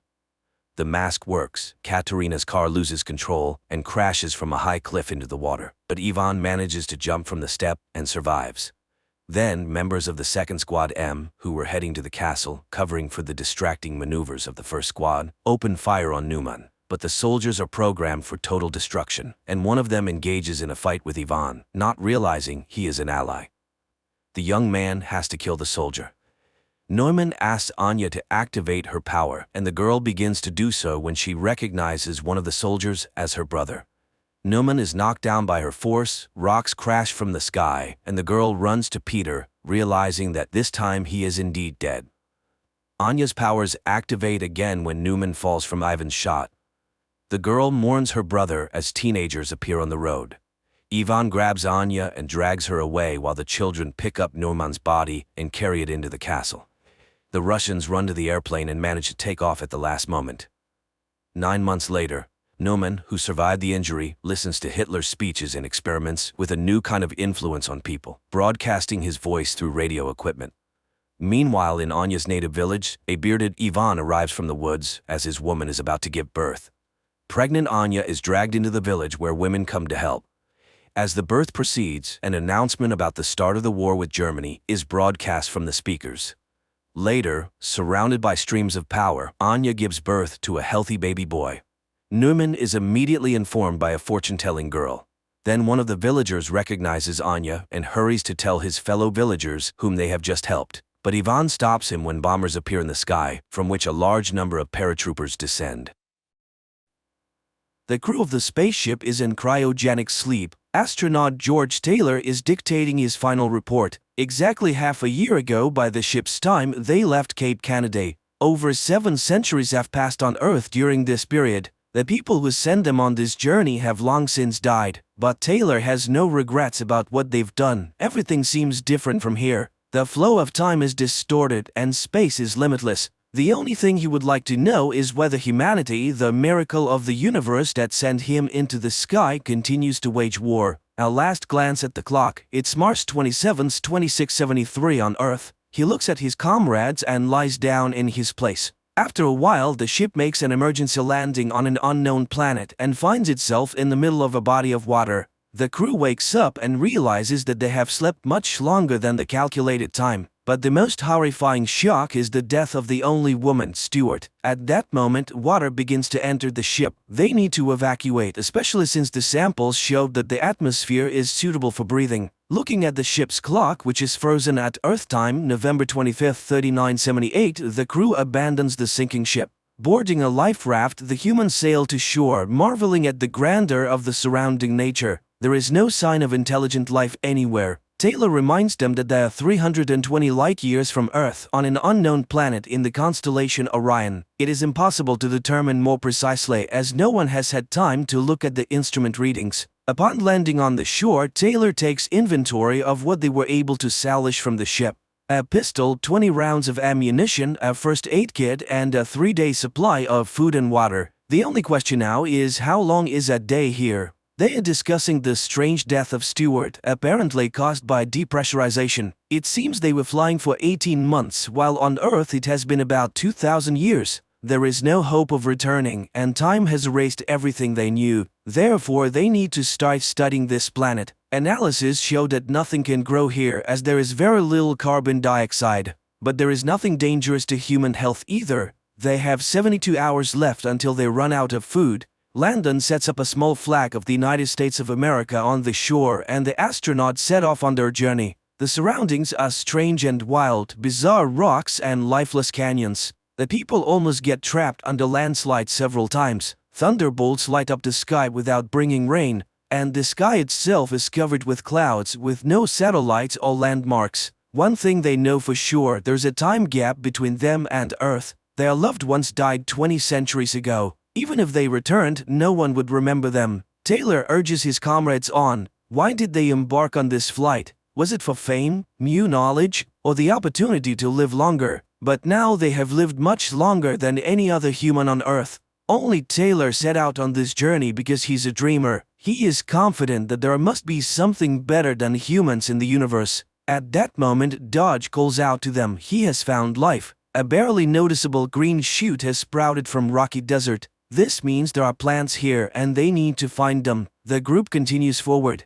Everywhere they look, they see unfriendly rocks, but ahead they see green bushes and some strange crosses that resemble scarecrows. After walking a little further, the astronauts are thrilled to finally see water ahead. The excited group quickly sheds their clothes and jumps in. After that, they swim towards the shore and notice human footprints on the sand. Suddenly, they see dark figures stealing their clothes. The men chase after the thieves, who leave behind obvious traces of their path, such as broken clothing and scraps. Soon they come across their torn clothes and put on whatever remains. Finally, they reach a plane and see many people behaving quite strangely. They are silent and pay no attention to the astronauts, instead calmly gathering and eating different fruits. The Earthlings are puzzled as their fellow humans seem almost feral. Luckily, they are not cannibals. Suddenly, an ominous sound comes from the forest and the people start running. The astronauts try to understand what is happening and suddenly see armed riders. Shots are fired and then monkeys appear on the clearing, apparently hunting the humans. The Earthlings attempt to flee and in the heat of the chase they split up. Shots are heard from all directions and Dodge is killed. Taylor, along with others, runs towards the river, and just when it seems like he's about to make it, one of the monkeys shoots him in the neck, rendering him unconscious. The tied-up astronaut is thrown into a cell with other prisoners. He's surprised to see the monkeys taking pictures as if it's a souvenir. George is brought to a hospital where he's examined by scientist monkeys. They examine Taylor, who's wearing strange clothing. But two chimpanzees argue about the need to study the animal's brains, ignoring Taylor, who's still recovering from his throat wound and unable to speak. In the morning, Dr. Zyra does her rounds. She's intrigued by a strange animal she calls Bright Eyes because he pretends to talk in a hilariously convincing way. Taylor tries to demonstrate that he's intelligent and attempts to snatch the pencil from Zyra's hand. At that moment, Dr. Zayas enters. Zyra shows him the exceptional human, but Zayas is skeptical and sees him merely imitating. Zyra tries to draw attention to the human's uniqueness by highlighting his unconventional use of a blanket as clothing and his unusual hand movements. Perhaps he's intelligent, but Zayas is irritated, dismissing it all as cheap tricks. Humans are dangerous and must be destroyed. Later, they bring a female human as a gift and lock her in Taylor's cell. The next day, George and his companion are walking in the yard in a large cage. Zyra brings her fiancé, an archaeologist named Cornelius, to show him Taylor, but Cornelius sees nothing special about him. While the apes argue, George writes in the sand, but nobody pays attention to him. At that moment, Dr. Zayas arrives, annoyed at Zyra with her human again. Suddenly, a wild man attacks George and a fight breaks out. The guards drag Taylor away and Zayas sees the letters George wrote but quickly erases them. Zyra apologizes to Taylor, but he snatches the paper and pencil and writes his name on the piece of paper. Zyra is astonished and takes him home. Cornelius doesn't believe her stories. It's all just tricks. Humans can't write. They try to figure out where he learned it and Taylor writes the name of his school. The apes are shocked. Could he really be intelligent? The man explains that they came from another planet. Cornelius is puzzled, but flying is impossible. Then Taylor crafts a paper airplane. Afterwards, he asks to see the maps and explains where they landed and how they got there. Zyra and Cornelius argue fervently. She claims that humans are a mutation, the missing link between apes and monkeys, and it is quite possible that monkeys evolved from humans. Dr. Zayas, who enters the scene, discovers the paper airplane, crushes it, and orders the man to be taken to a cell. Taylor and Nova sleep in their cell when the arriving apes order Taylor to be prepared for a castration operation, but the man breaks free and runs out of the cell. He manages to hide in the ape temple but is noticed, and the man has to run through the ape city again. Taylor ends up in a museum where stuffed humans are exhibited. Shocked, he runs out into the street but gets caught in a net, where Zyra finds him, and then the voice returns to Taylor, shocking the apes. Later in the cell, Taylor tries to teach Nova how to speak, but the apes take the girl away and put her in the cell across from him. The man tells her about his life on Earth, but he didn't love anyone there. He wonders if Nova can love. The apes put a collar on him and take him to trial. A hearing is now taking place, and Zyra and Cornelius are ready to act as his attorneys. The judges are outraged. He has no rights because he's not an ape.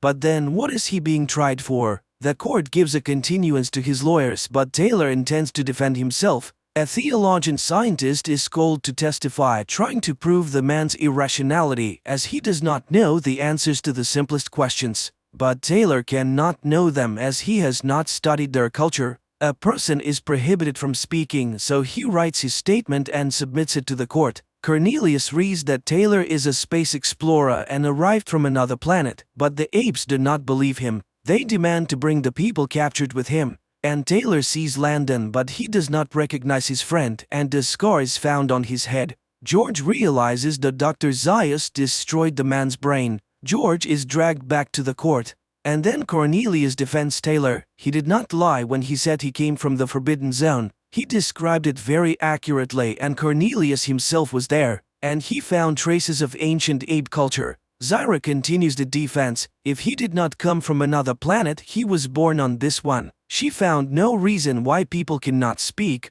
The problem is not in anatomy but in the brain, and that is the truth, but nobody wants to listen. Zyra and Cornelius are accused of scientific heresy and the tribunal is closed. The fate of the man is predetermined. He is handed over to Zaius, who intends to perform operations on him. George is outraged. How could such an upside-down civilization arise? And most importantly, why is Zaius so afraid of him? Zyra cannot accept this and organizes the escape of Taylor and Nova. Outside the city, Cornelius meets them with horses and supplies. He suggests returning to the spacecraft landing site. A small caravan sets off and reaches the river. If they follow it, they will reach the sea. Soon they reach the place where Cornelius was excavating. He's ready to take the man to the cave. And then Zyra sees the pursuit. Dr. Zaius, who caught up with the fugitives, is in for an unpleasant surprise. Taylor is armed. The Earthling offers a compromise to the doctor. If Cornelius can prove that their culture is not the oldest and originated from humans, he will leave them alone. Everyone goes into the cave.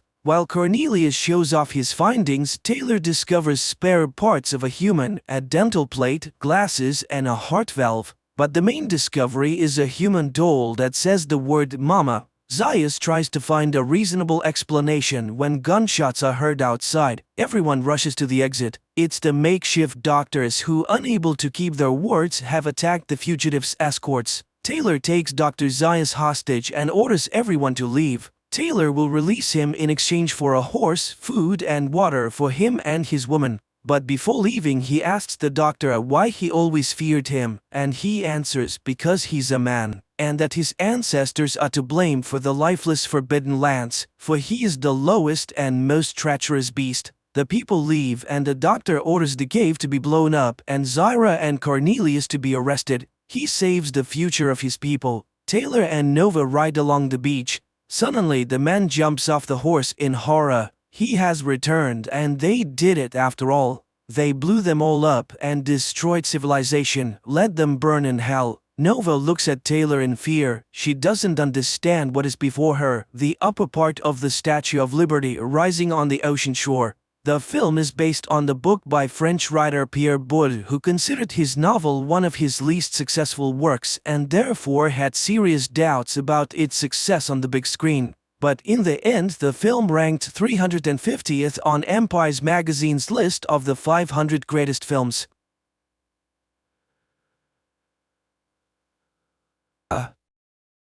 The next day, Faraday records a message to his wife.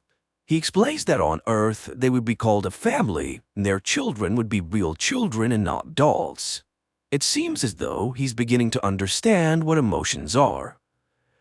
Drones on Antea have no right to choose, but on Earth, the range of choices is astounding. There can be dozens of varieties of just coffee. Even children can choose. Humans create rituals out of simple actions. For example, the ritual of family dining or talking to God. And during meals, people share their day's events. They also experience a sense of joy which Faraday wishes to experience with his wife. Each generation here produces a handful of great minds. Justin is one of them.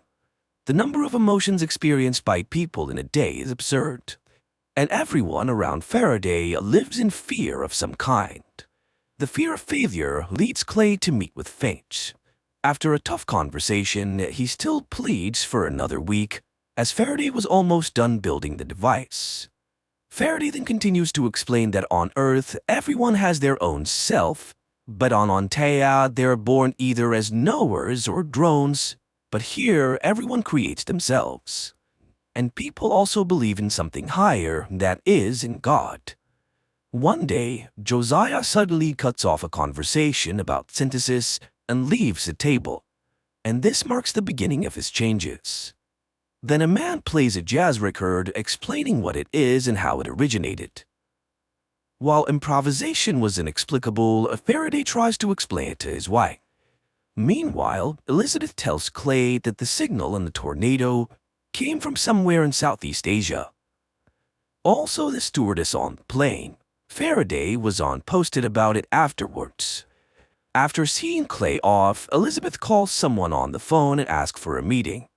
At this time, Eddie informs his brother about the desire of oil magnate Thorne to buy half of the Origin Corporation. In London, Josiah notices a music store. He then picks up a guitar and starts playing, astonishing the salesman, but suddenly the man faints. Justin finds him in the hospital, and although doctors were sure everything was fine, Faraday tells how Josiah was born in the Bahamas and turned his genius to music in his youth. But his wife left him after their daughter was born, and the alien confesses that she shared his DNA with the old man, which is now rewriting Josiah's human genome, and what he will turn into is unknown. Josiah then leaves the house and goes to a bridge. There he finds a wasp nest and stares at it for a long time, and upon returning home, starts writing an endless equation. The doctor arrives and announces that his blood oxygen level is elevated. Justin blames everything on Faraday, but suddenly, Faraday realizes that Josiah translated his daughter's equation into sound frequencies and wrote a song, the key to the synthesis process. He sets up a keyboard instrument in front of the device and asks Josiah to play its melody. Well, the man begins to play, and gradually, by changing frequencies and tempo, he manages to activate the device. Faraday joins him, and everything works out. That night, Elizabeth takes Josiah's medical chart from the doctor and reports of Clay about Faraday's successful experiment. Looking at the test results, she figures out that Newton is in Cambodia, where a cement bunker can be seen in the middle of the jungle. Clay informs Finch about this, and she forbids him to go there. But the agent sends a special force team to Cambodia. The soldiers enter the building, which turns out to be empty. But inside they find unknown plants whose dust kills them. Clay watches this in horror through a mirror screen. Meanwhile, Molly asks her family to help her with an assignment and create a family tree. But they have no photos, so Faraday draws a very similar family portrait to which Molly asks to add him. At this time, Hutch and Eddie attend the presentation of the new oncology center of the Magnate born because Eddie is obsessed with the idea of using it to protect against the CIA. Clay's people try to understand what happened in the bunker of Cambodia, and Elizabeth finds power lines laid out of the bunker, but can't yet track exactly where. Josiah notices that the fingerprints are disappearing from his fingers, and he hears synapses forming in his brain, and realizes that he's becoming an Anthean. At Eddie's estates, a meeting begins attended by Clay. Justin realizes that he is not a scientist at all and starts suspecting that something is not right. She doesn't want Faraday to fall into the hands of those who tore Newton apart. And later, Finch reprimands Clay for the soldiers' deaths and orders him to fly to Washington. Realizing that their work could be blocked by the CIA, Justin leaves, and Faraday activates the system, calling Newton to start asking questions. He doesn't understand why the launch was delayed, as it's fatal for Antea. Newton, impressed with his rebirth, advises learning to lie. To outsmart the CIA, he must make himself a legend, as Fame cannot be killed. Newton disconnects, and Elizabeth, rushing into the laboratory, fails to see anything. Thinking it over, Faraday suggests making their work public, as the CIA loves silence.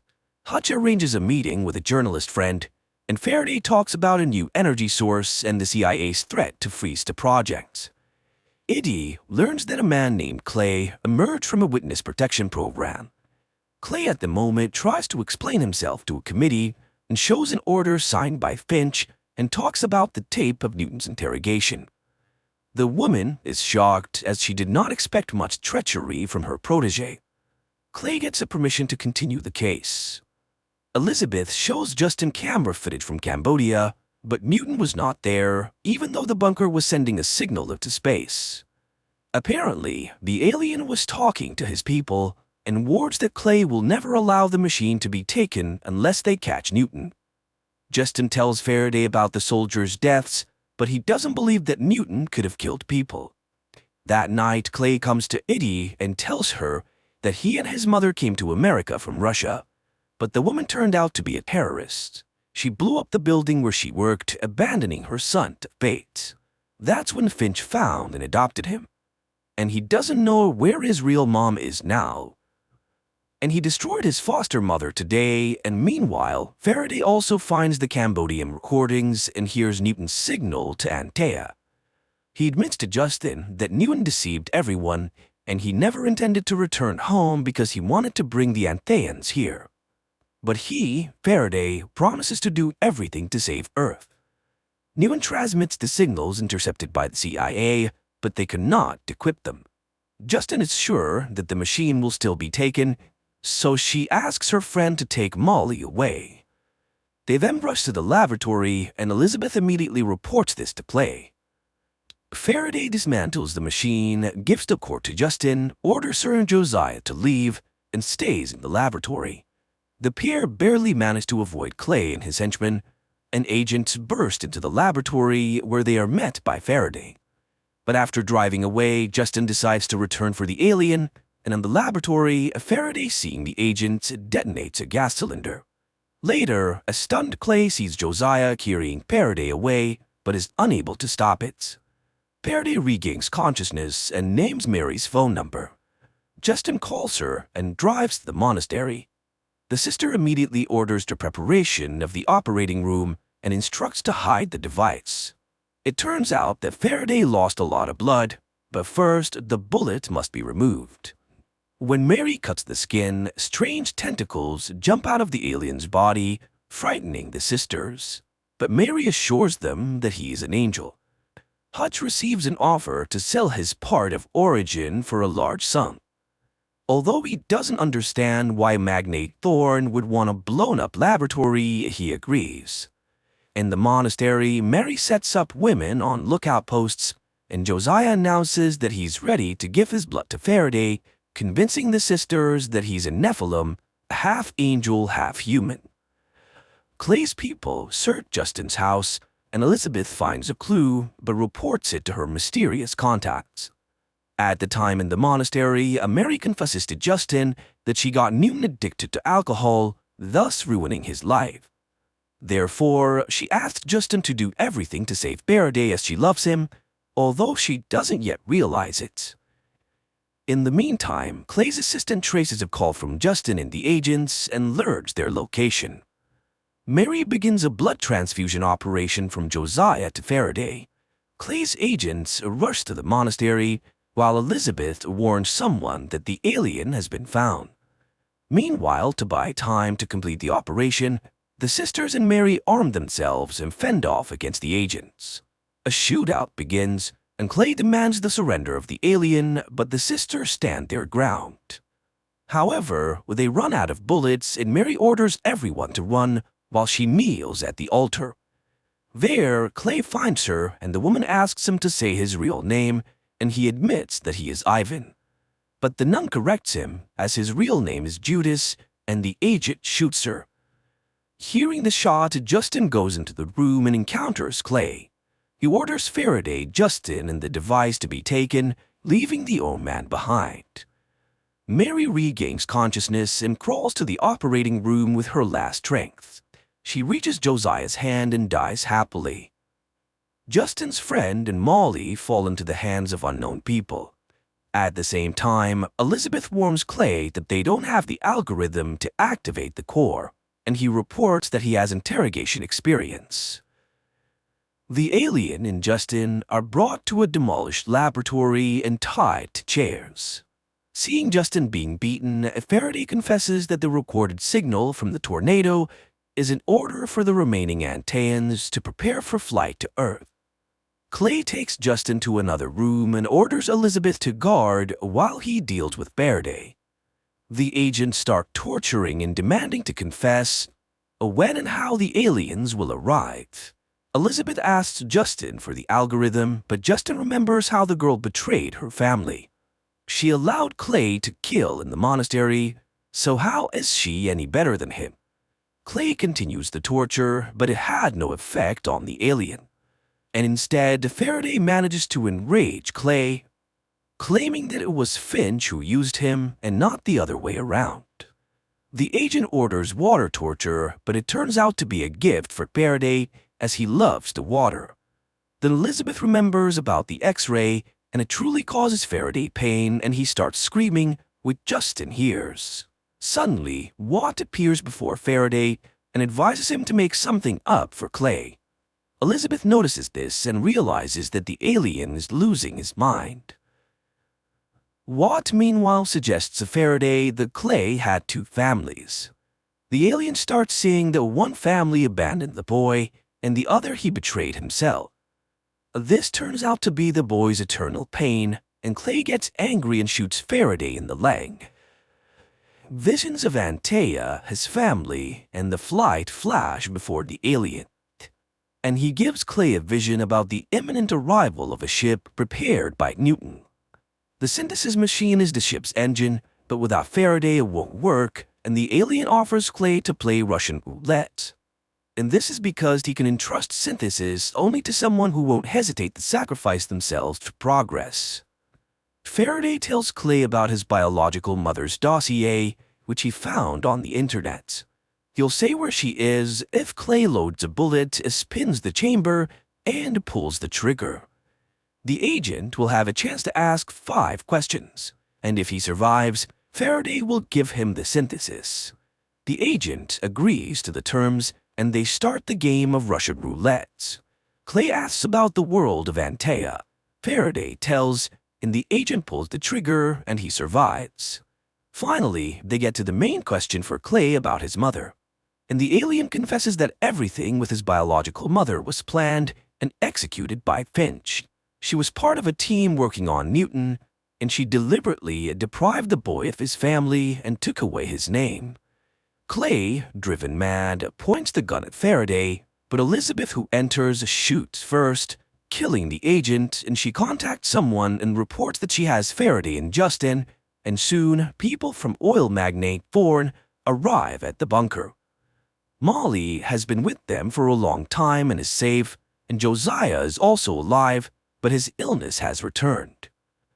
All of them are now under Thorne's protection as he sees the future in synthesis.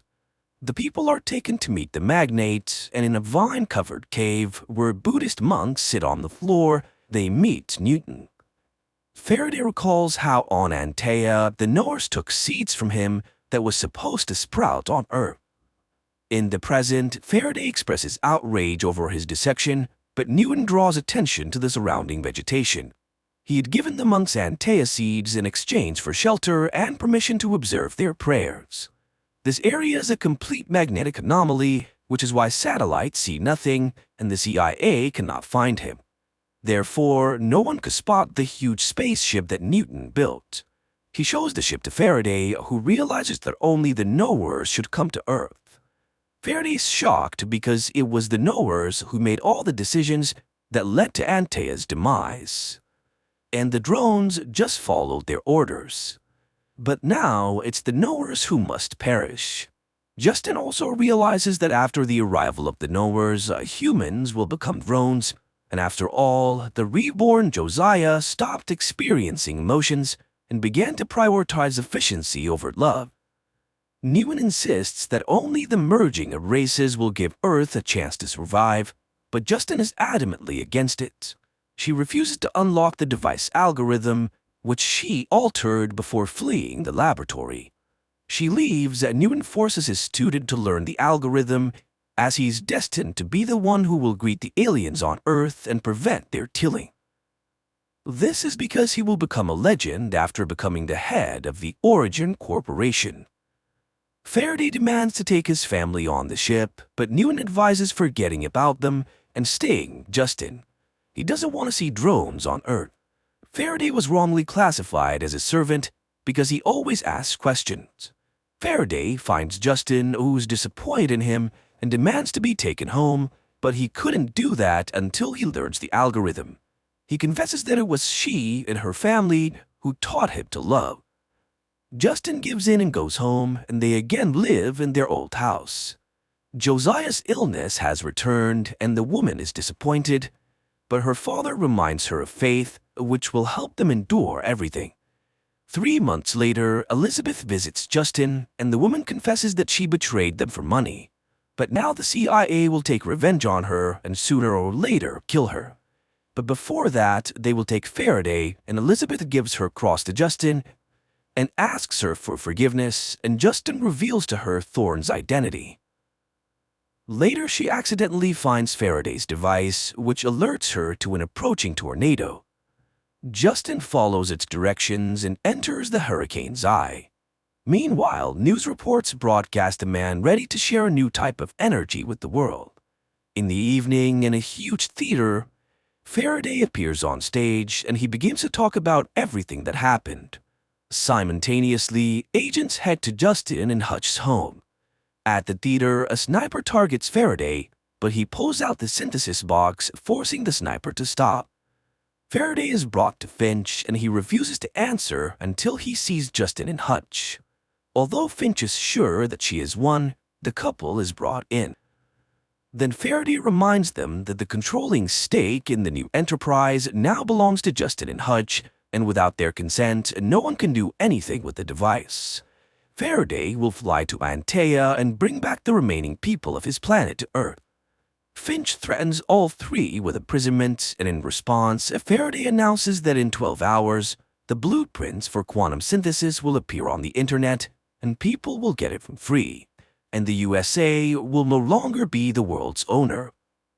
Finch threatens Justin's family, but Justin reminds her that against the system is the entire population of Earth, and now the CIA will have to worry about their safety.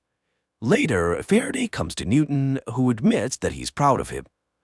Later, Faraday visits Josiah to return his hat and thank him for showing him his paternal love.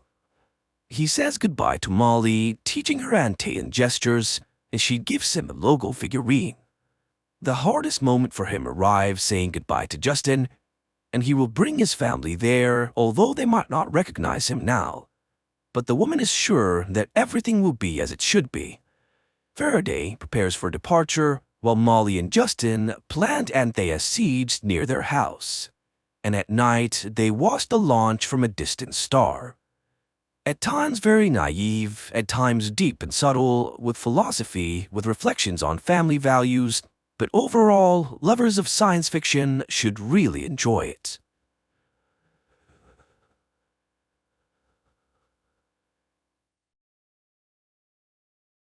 Hello everyone, today we're going to be talking about a science fiction film called Terraformers. Be ready for some spoilers ahead. In the 21st century, humans tried to solve the problem with overpopulation by changing the atmosphere of Mars. They managed to accomplish this by growing plants and sending genetically engineered cockroaches to the neighboring planet in order to speed up the transformation. The year is 2597 in the city of Tokyo. Komachi and Nana are being chased by the police for committing the crime of murder. Dr. Honda, who works with the Japanese government, takes this opportunity and offers them a deal that they cannot refuse. He wants them to go on a mission to Mars, where they're going to eradicate the cockroaches sent there 500 years ago as part of the terraforming process. The doctor promises to alleviate them from their crimes and even grant them a large sum of money if they complete this task. Komachi refuses to sign the contract as he knows that the doctor must have an ulterior motive. Nana hesitates but decides to go on the mission as she sees no way out. Komachi yells at the girl for being so reckless as there's no way he can allow her to go alone. The main character begrudgingly signs the contract as well. They head on to Mars 2 years later on the spaceship called Bugs 2 and are joined by a team of many others just like themselves. Komachi has a friendly rivalry with a man named Jin, who's always trying to beat him in hand-to-hand combat. Nana questions the competence of their team members as they're composed of criminals and terrorists. She wonders what was the selection criteria for this team, to which Jen replies that it was probably money and freedom. Their conversations are interrupted when Captain Dojima arrives and informs them to prepare the landing for Mars. They successfully touch down on the planet, and the team members are surprised to see that Mars is no longer red, but looking more like Earth. The lieutenant, Mina, launches a device into the distance, and he begins shooting out chemicals that are meant to destroy the cockroaches. The captain orders the team to spread out in groups of 2 and confirm the eradication processes within 3 hours. The gothic-looking woman named Asuka refuses to team up with the Yakuza and insists on going with the computer hacker Ichiro. The captain grants her wishes at the Yakuza's disapproval, as he doesn't want any unnecessary conflicts within the team. Their drone locates the spaceship called Bugs 1 that was sent here secretly by the Japanese government 10 years ago. Dojima confirms with Honda that their team is in the process of first contact, and the doctor responds with exhilaration, suggesting that he may have something else planned for the mission. Jen notices something wrong while scouting the area with Maria, as they fail to find any cockroach carcasses in the vicinity. They continue heading forwards and Jen is shocked to see caveman-like humanoids standing in front of them. He quickly hides with his teammate to avoid any contact. At the same time, Komachi and Nana also discovered a similar creature. The main character tries to greet the humanoid, but it rushes towards them and attacks Nana right away, breaking her neck. It then runs off in blinding speed as Jin's team regroups to their location.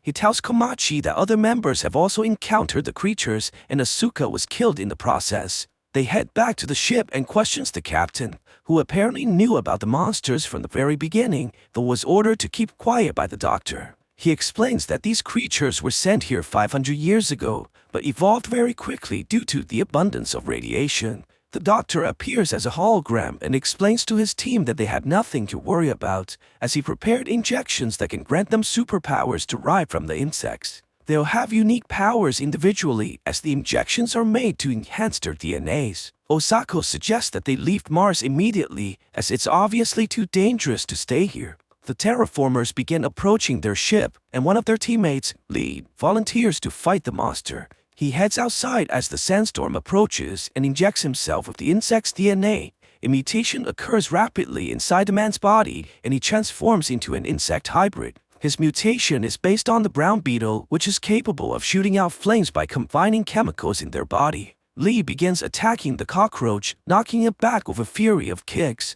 The terraformer strikes back as well, and they appear to be evenly matched. Lee uses the special ability and shoots an intense flame from his hands, burning the creature and pushing it backwards. To everyone's shock, Lee didn't kill the cockroach, only burning its outer shells. The monster rushes towards him and kills him with a single hit through the stomach. They see another creature on their window, and it continues to hit the glass until it breaks inside and kills 2 of the teammates immediately. The captain injects the DNA and begins mutating into his hybrid form. His transformation is based on the bullet end, which allows him to lift 100 times his own weight. Dojima smashes the cockroach to the floor and kills it easily with his immense strength. Before they can celebrate, the radar picks up hundreds of terraformers heading this way, and the team decides that they must leave Mars in order to survive. The lieutenant tries to start the spaceship, but strangely, the engine refuses to work, almost like it was sabotaged. With no other choice, the captain decides to be the decoy and tells everyone else to go to Bugs 1 and retrieve the necessary components to fix their ship. Surprisingly, Ichiro volunteers to stay behind to help the captain as well. Komachi takes a last look at Nana before he leaves and promises to return for her. Strangely, he notices a string of silk flying off from the woman's mouth. The team enters the Mars rover and Tezuka injects himself of the insect's DNA, transforming into a rove beetle capable of shooting out flame projectiles. He grabs onto the Mars rover and propels the team against a horde of terraformers by shooting flames from his mouth. Meanwhile, the captain continues to fight off the hordes of cockroaches, and Ichiro transforms into his insect form as well. He runs away from the fight and proceeds to vacuum out the oxygen in the ship in order to suffocate all the invading terraformers. The cockroaches begins to die off one by one, and Ichiro faints to the ground as well from the lack of air. At the same time, the Mars rover team sees a large wave coming towards them. It turns out to be a tsunami of terraformers, and they must charge through the enemies in order to escape. Tezuka focuses all his energy into propelling the rover, and they crash into the sea of cockroaches. Luckily, the team manages to break through and land safely on the ground. They continue forwards, but soon sees another tsunami of insects much larger than the one before. Bosako and Maria decides to defend the team from the outside and transforms into insect hybrids while heading towards the wave of terraformers. They try their best to fight off the incoming cockroaches, but the vehicle flips as they exit the horde, throwing the teammates in the air. Everyone inside the car gets knocked out, but the rover goes into autopilot and drives off. The teammates left behind tries fighting off the insects, but gets killed one by one. The rest of the team wakes up only to find themselves at Bugs 1 already.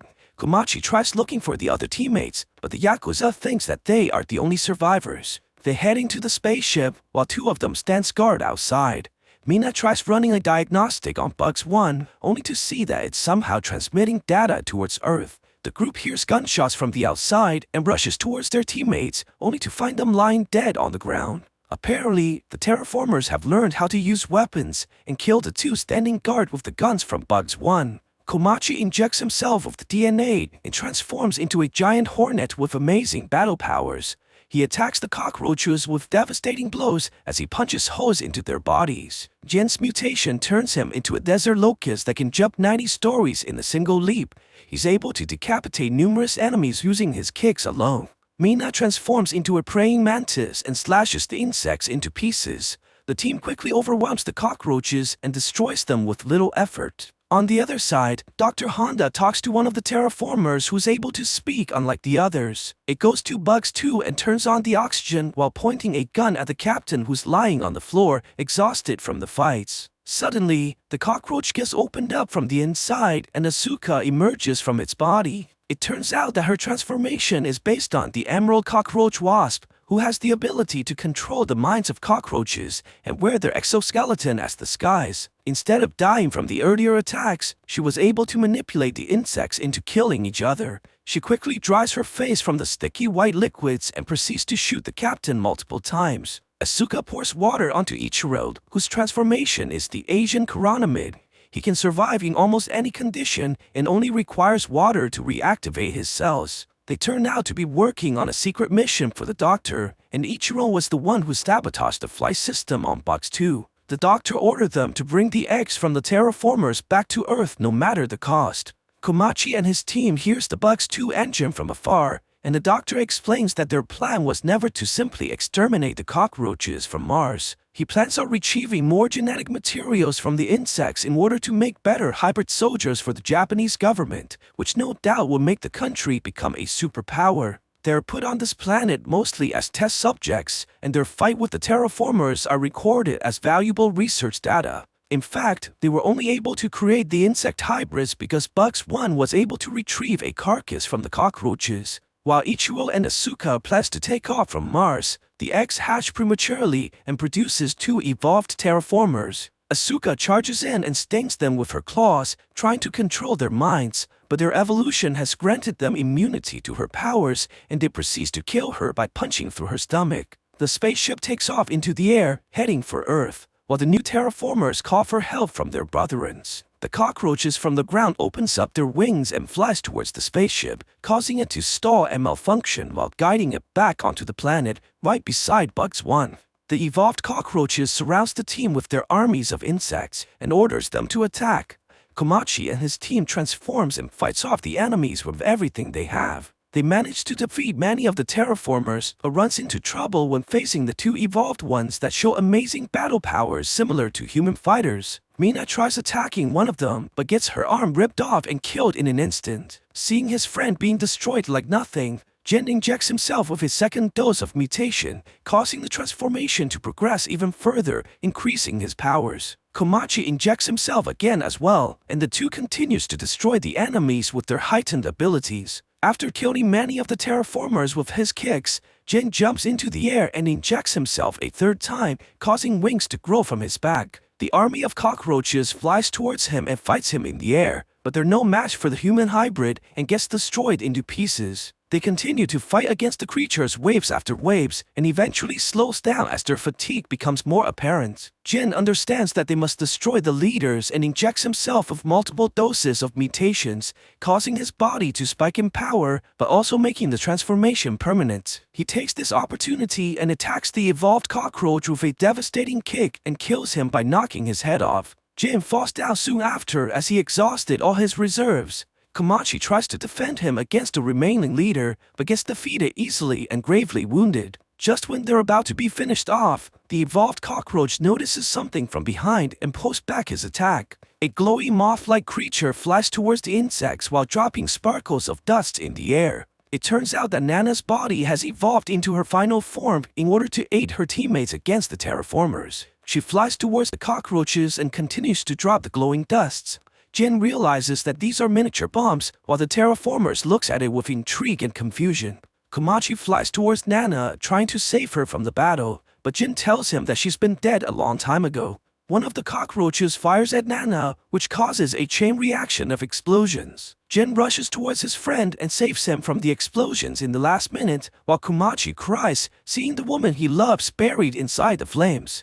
When everything settles, Komachi wakes up and walks towards his friend, only to see that he's permanently transformed into a locust creature. He tries to comfort Jin and tells him no matter how he looks, he will always be human in the heart. With his last breath, Jin tells his friend to live on for both of them, as tears fall from his eyes. Komachi finds the evolved cockroach still alive and punches him in anger for the destruction that he caused. He plans to finish the terraformer, but eventually decides to end the hatred between men and insects by sparing his life. He goes inside the spaceship only to find Ichiro still alive. The man points a gun at the main character, but saves him by shooting the terraformer behind instead. They decide to cooperate for now and resolve their differences once they get back on Earth. The two launches the escape pod into the atmosphere, while the evolved cockroach stops his brothers from chasing after, repaying the debt for sparing his life. Meanwhile, Dr. Honda notices that Ichiro has hacked into their system and is broadcasting the whole event on international television. He decides to hide as the government will surely kill him for his failure and embarrassment. His assistant points her gun at the doctor as she turns out to be a spy from the government. She fires at the doctor, but Honda has planned for this contingency already and proceeds to kill the woman with a deadly poison. On their way home, Ichiro swears that he'll expose the people responsible for this experiment, while Komachi has a strange feeling that they'll come back to this planet in the future. So what do you guys think about this movie? Let me know in the comments below. And if you like my video, please press like and subscribe for more. I'll see you guys next time.